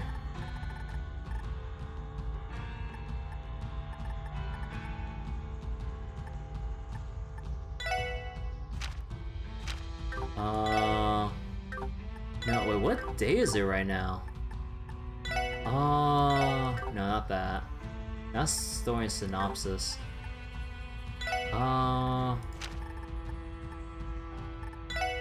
Detective notebook? Okay, hold on. Where? No, do we have like the exact day?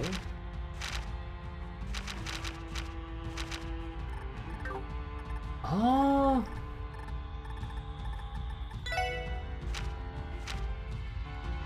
No, this is the crossbow, that's like the trade conference.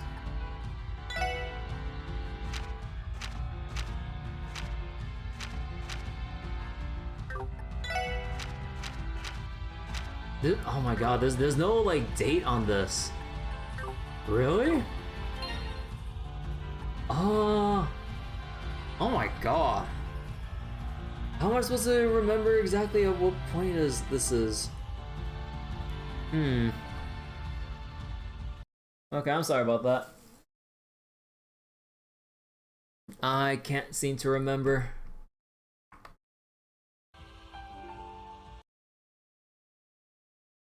Also, I forgot to, whoops.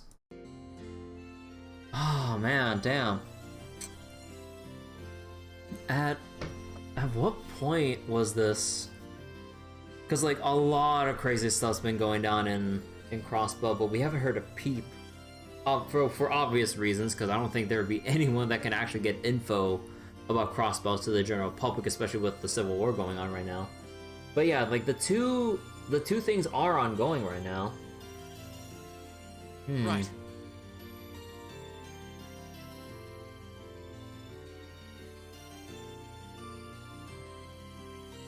Actually, wait. Oh, wait. So, if this is... Okay, wait. So this is obviously well after the whole thing about Guerrilla Fortress getting eaten up by the Ion. I don't know, this is like well past after what Shirley did. Yeah, okay, yeah, this is well past what Shirley did that actually got me like... It's one of the few times in a story that I felt genuine shock and like despair, I guess, like over, okay, maybe not despair, that sounds extreme, but something similar, but like genuinely like shocked me with what Shirley did in Azure. Oh my god, it was freaking crazy, because like I genuinely thought that someone would have like actually died. Oh man.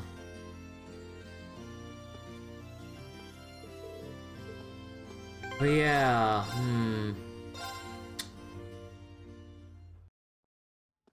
Okay, who to pick and commit with? Okay. So we boiled it down to... So we got Elisa. Actually, I should probably bring up the thing here. So we got Elisa, Princess Alphen, Toa, Sarah, Laura because of how funny it was with like her fumbling about technology. Milliam because what was supposed to be a simple teddy bear pickup and maybe some silly like some silly humor or whatever was a very serious like realization about Milliam's personality and her upbringing. She doesn't know what it means to cry. Or in her case, feel genuine sadness and sorrow. She can feel upset. She can feel a little lonely. But not to the point where she'd be, like making like tears of her own and anything like that. Or crying tears of her own, I mean. So that alone with Milliam, I have to pick her. So, I think for sure, Milliam. And then, because it's what I'm going for and I'm biased, Instructor Sarah, I'm gonna have to write off Laura because as funny as it was to learn about her weakness with technology, given how many other people have more moving Bond scenes, I think I want to go with some other people's. So what was the thing with Toa? So Toa was like that one-on-one talking with Toa about like the future of all the Thor students and how Reen, if it wasn't for Reen's actions and stuff, like they wouldn't even be considering how everyone's futures would be sorted out since they'd be in a much different place at this point or something. And let's see.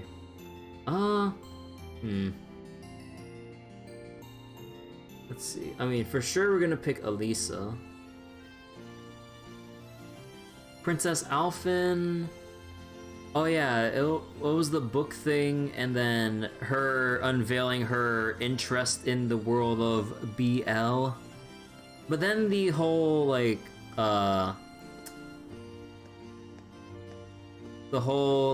emotional story retelling to, I guess, to Princess Alphen between Reen and Crow, and like their battle of wills and all that stuff, but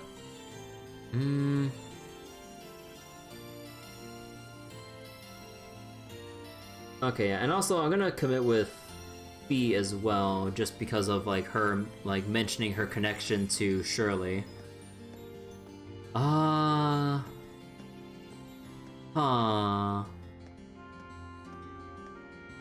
So I guess at this point, yeah, definitely gonna scratch out Machias. Like, as silly as the race was, and like the heated race between Eustace and Machias, with Emma, she does, like, it is a little bit concerning about like Emma and like her feeling like her place in the world has kind of like been losing its meaning, because if technology is going to be this advanced and this like, well, basically magic-like in a way, then it's like, then what does it even mean to be a witch anymore at that point? If people can reproduce similar things via just simple technology, it's like witchcraft would be like a joke at that point if it can be replicated through science, you know? Something like that. So, I don't know. I mean, I'm kind of like reading a bit more deeper, maybe too deeply into it, but I'm kind of scratching out Emma here.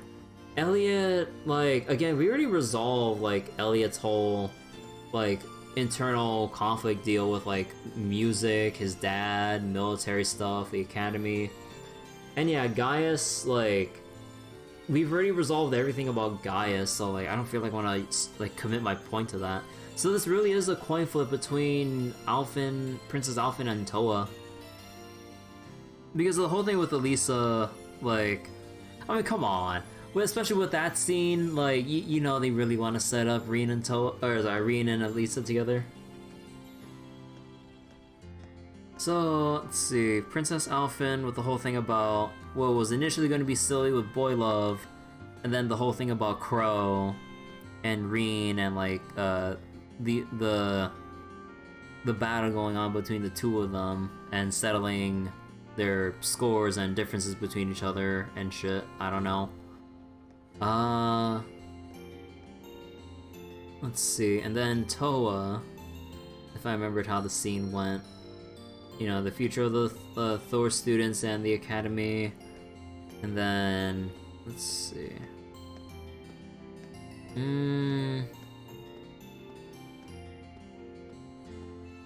Actually, let me read Toa's scene one more time, just so I can get a refresher, because I would say it's been like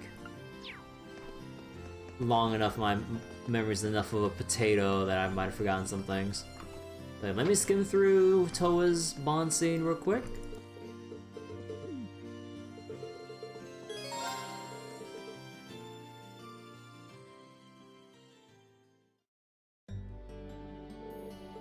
Let's see, relaxing. Not supposed to be drinking alcohol. Think about Toa's hair and her letting her hair down. I mean, to be honest, Toa looks really nice with her hair let down instead of it having tied up by the ribbon. Like, there's something really nice about having all the hair just naturally down like that instead of like having it bundled up with the ribbon. And now for the one-on-one.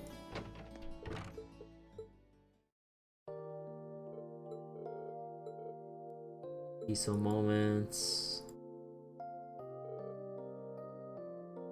How things would have been if the war didn't start.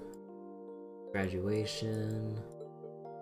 All kinds of offers. George has offers. Angie has a lot of things to consider. Green doesn't know what he'll do, but then he's just a first year, so he'll figure it out.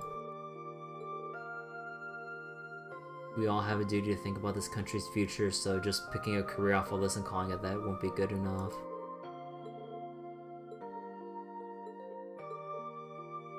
Class is a source of hope to all the Thors. We all have the hope to think about it, what to do with the war when the war's over.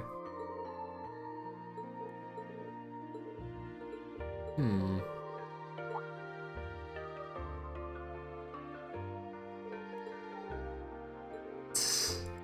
yeah, this is like a whole silly thing here. Sorry for clearing my throat so often, but you know, the whole thing about me reading this much late at night does not work well with my throat. But, I mean, Princess often...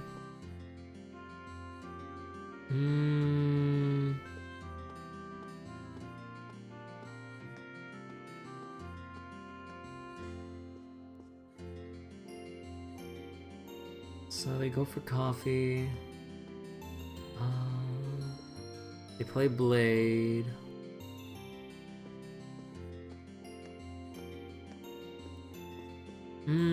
I guess if I think about it...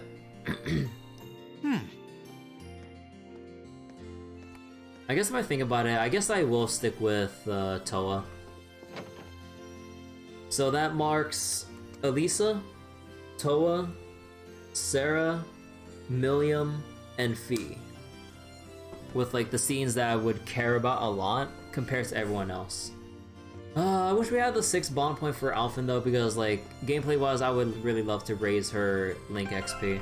Although I feel especially bad for the boys, considering like Elliot, Machias, Gaius, Eustace, like honestly, I mean Eustace still has like his own internal conflicts and concerns, considering, you know, our 1-4 great houses. So until we resolve this whole civil war, Eustace is still gonna have something to worry about, whether it's his brother, his father, like what it means to be a noble, his plans for the future of not just like himself or even Class 7 or whatever, but like all of Erebonia, considering how influential being part of the 4 great houses is. So Eustace still has a lot more development and stuff left to sort out. But yeah, with like Elliot and Gaius and stuff, like there's not really much left, honestly. And I guess like lower to some extent until we finally, because like I guess she's already sort of sorted out her whole, you know, way of the sword deal thing. and dealt with things with Reen in Cold Steel 1. The only thing she's worried about would be like seeing how well she'll put up a fight against like those two people that showed up in Legram earlier. And also there's also that one person from the Highlands, from Nord, that Gaius, at least people recognize from being from Nord. That one dude, I forget his name, but yeah, that guy as well. I mean, maybe there's like a thing that Gaius will have a beef with him with. Maybe, I don't know. But yeah, like I want to level up their link levels, but then like just writing wise, and again, I don't blame the writers too much, but it's like story wise, there's not much left for like Elliot and for Gaius and stuff so far. So I don't know. And I feel like with Emma, I feel like if we're gonna delve deeper into like the witch stuff, I feel like either it'd be really late in Cold Steel 2, which I say for a lot of things at this point, or it could be reserved for Cold Steel 3 if it involves like finding like whatever witch village and or which clan that Emma's from, and maybe visiting there. And also maybe, I don't know, because maybe the witches could have a higher or a bigger role in the story later on. Because again, there's like so much you can only pack into Cold Steel 2 with the Civil War and everything. Like, yeah, we still got stuff to start out with Emma. I think, well, stuff is like, I would say for the most part started out with Elisa, even though she still has to like really, like, what was it, to kind of conclude Elisa's character arc would be to like find her, complete resolve and like what to do with herself and the Rhyme for Company and her ideas going forward with it, to convince her mom that like she has what it takes to lead the company in the future and all that stuff. But yeah, Elliot's done. Laura, I would assume, is in limbo or something. I don't know. Like, there's always something to learn about the Way of the Sword or some shit down the line. But I would assume she's in like some kind of writing limbo until like either we fight those individuals that showed up in Legram, or maybe Arianrod herself shows up and kicks like Reen and Laura's ass, like, and just like wipes them like single-handedly or something. Machias, like, there's still the thing in Heimdall and needing to rescue Governor Regnitz and everything. So that, and with how close he is to the world of politics in, well, sorta, kinda, but just by connection with his dad, like connection to politics in Erebonia, like Machias still has a lot left to go for, I think. And yeah, Eustace, 4 great houses, duh. For Fee, she still has to settle things with Zephyr, which I could assume maybe at the end of this game, but maybe also there might be other things relating to other Jaeger Corps that she might be connected to, good or bad connections. But yeah, Gaius, there's not much else. Milliam is still like an enigma in a way, considering she's like keeping mum about the Black Workshop and like that, and like, well, she's not telling us everything either because she's hiding it. That, and also she just doesn't know any better, like, the whole thing about her not knowing what it means to cry. So there's some things that she doesn't even know about to even tell us about in general. And yeah, on the next page, let's see, yeah, there's still Sarah wanting to like teach more life advice and also beat the living crap out of Reen in training battles. And also, like, her whole past deal in North Ambria with like the kind of hell she struggled to climb out of, given her experiences and everything that led her to becoming a braceman, leading a better and more, I would assume, fulfilling life, leading her to this point to become our instructor and everything. And yeah, Angelica still has like probably a lot of stuff to sort out, like in the aftermath of dealing with things with her dad, because it's only just begun, I would assume. But yeah, okay, I know that was like a mouthful and a half, but let's get to committing with everyone else's what was it? Committing to everyone else's scene. So we'll just skip right through this since we just read everything already. Teddy bear.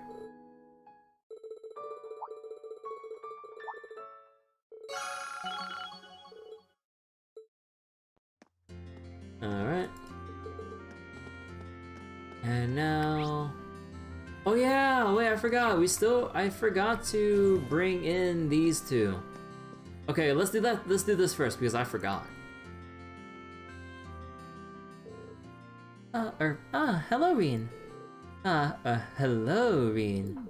Can we not do this just for today? I feel like I should just wear a shirt that says I'm sorry about her or something.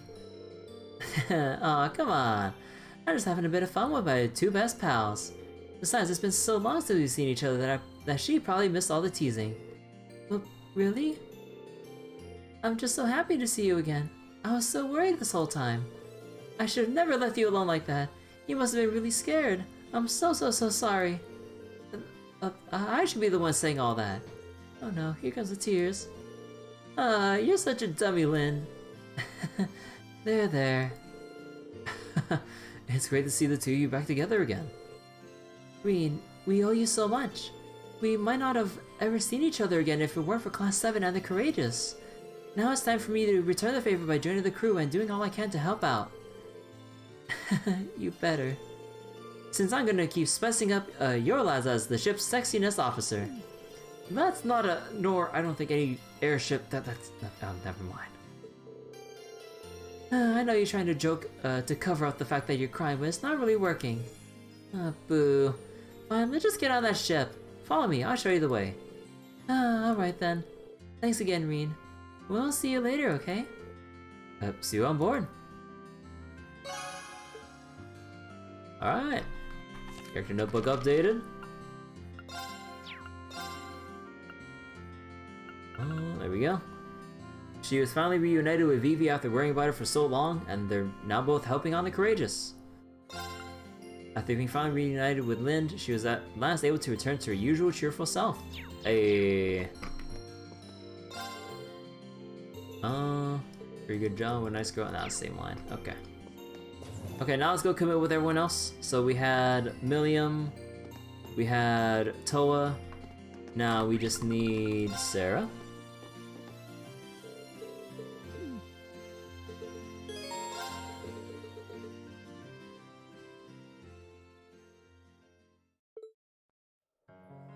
Ugh, man.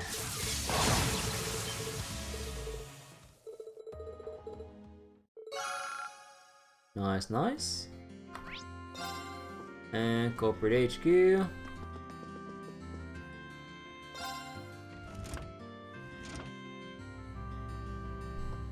Now, Elisa, then we gotta make our way down to Fee. Sorry, Princess Alphen.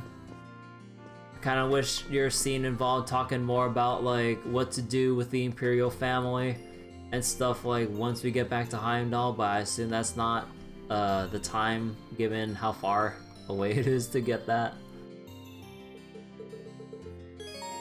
Alright. But yeah, again, I'm still surprised that Fee actually brought up the subject of Shirley. Oh my god. Yeah, I kind of wonder how much they'll keep referencing her in Cold Steel 2 and stuff, or this is like the only passing mention. Because it's crazy how just with the passing mention, you see how much of an absolute monster Shirley is. And, well, I'm sure, like, I mean, I've already been upfront about, like, me talking about other crossbow stuff too, but yeah, at the end of Trails to Azure, Shirley becomes an enforcer of Ouroboros. That's how crazy she is. Because after the events and all that, and once like the Red Constellation's like, you know, done and over with, like the Red Constellation is pretty much like effectively dissolved from there. But Shirley, having nowhere else to really go, and obviously she planned it out, because like even if she's like battle crazy and bloodthirsty and everything, she's smart.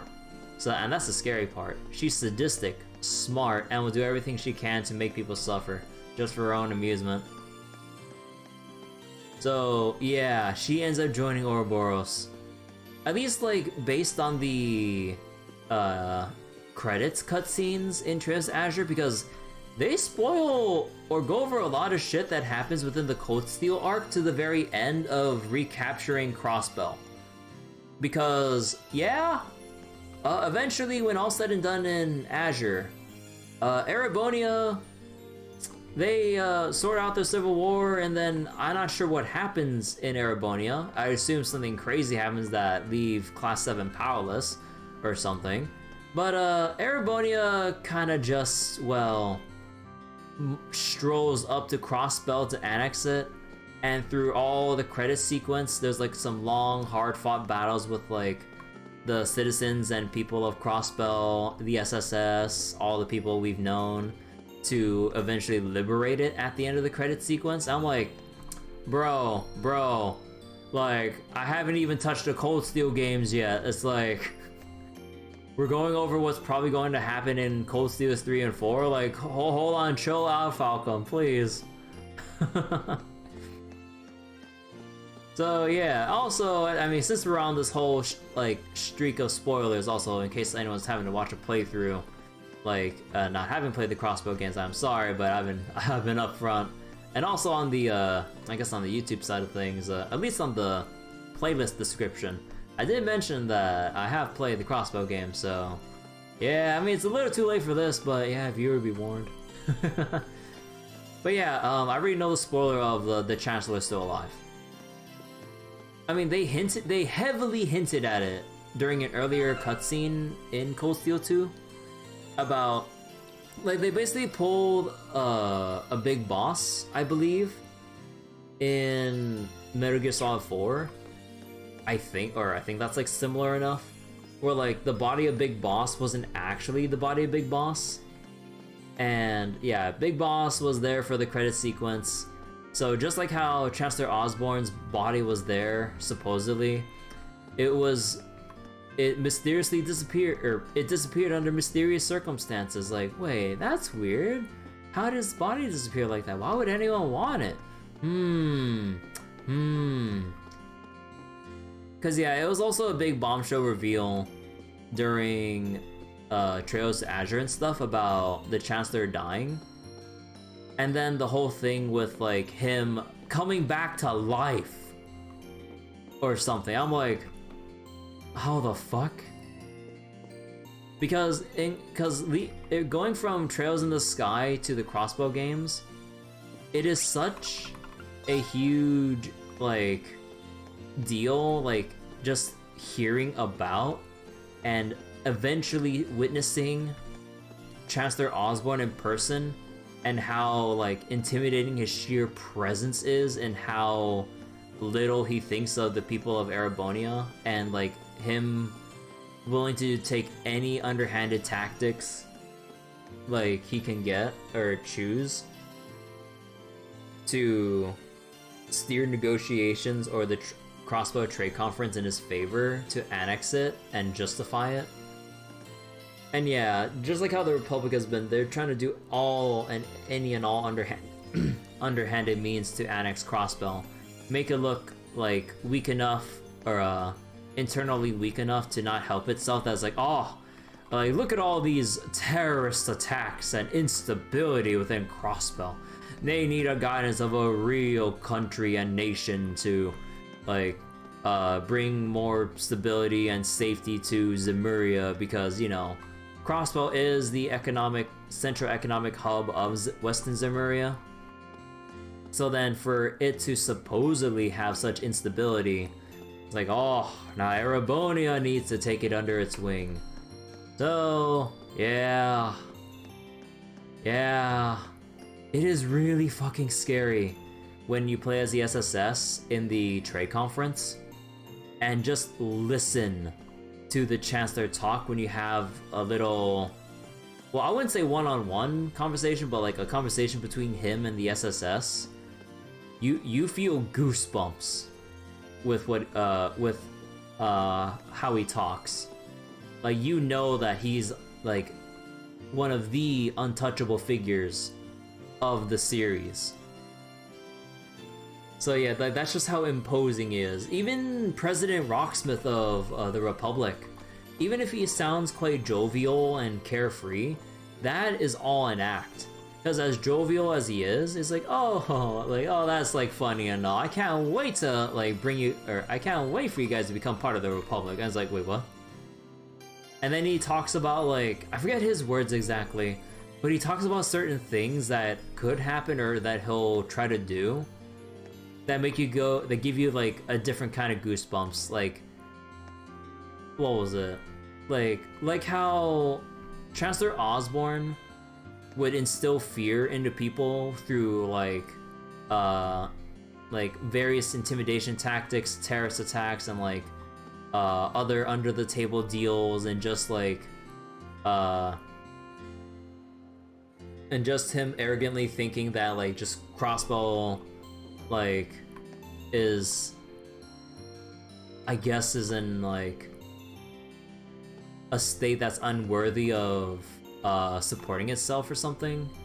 Or no, I mean that's how Rocksmith feels. But yeah, I don't know how to like really express this. But yeah, like the way that Chancellor Osmond views it versus how Rocksmith views Crossbow, like it's two different kinds of scary. But yeah, again, oh man, I really can't wait to get to the rest of the Trails games.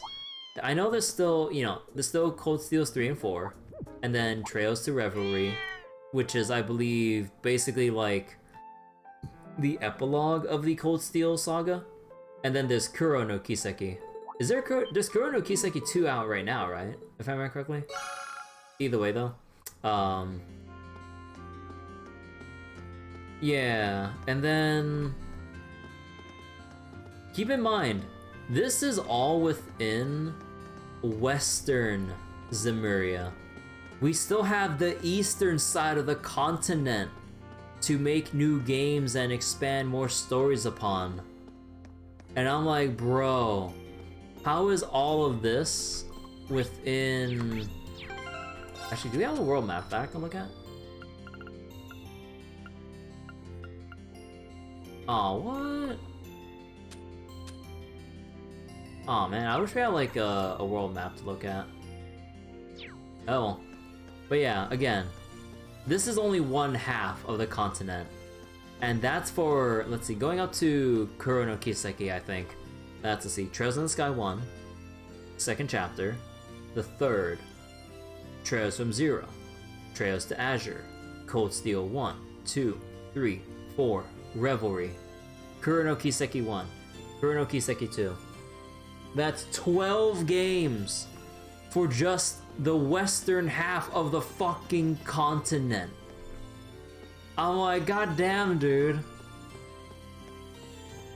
Like, it's mind-blowing how much they have written and can still write for this series. Oh my god. I can't imagine how this will all go, like with like the future of the Trails series overall, and just in the games I've yet to play. Like, oh my god. Also, who the heck is DMing me? Oh.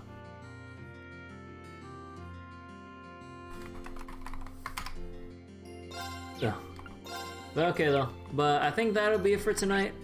Now that we've gotten Lind and Vivi aboard, and I'm pretty sure there's no one else that I've missed in my time looking around.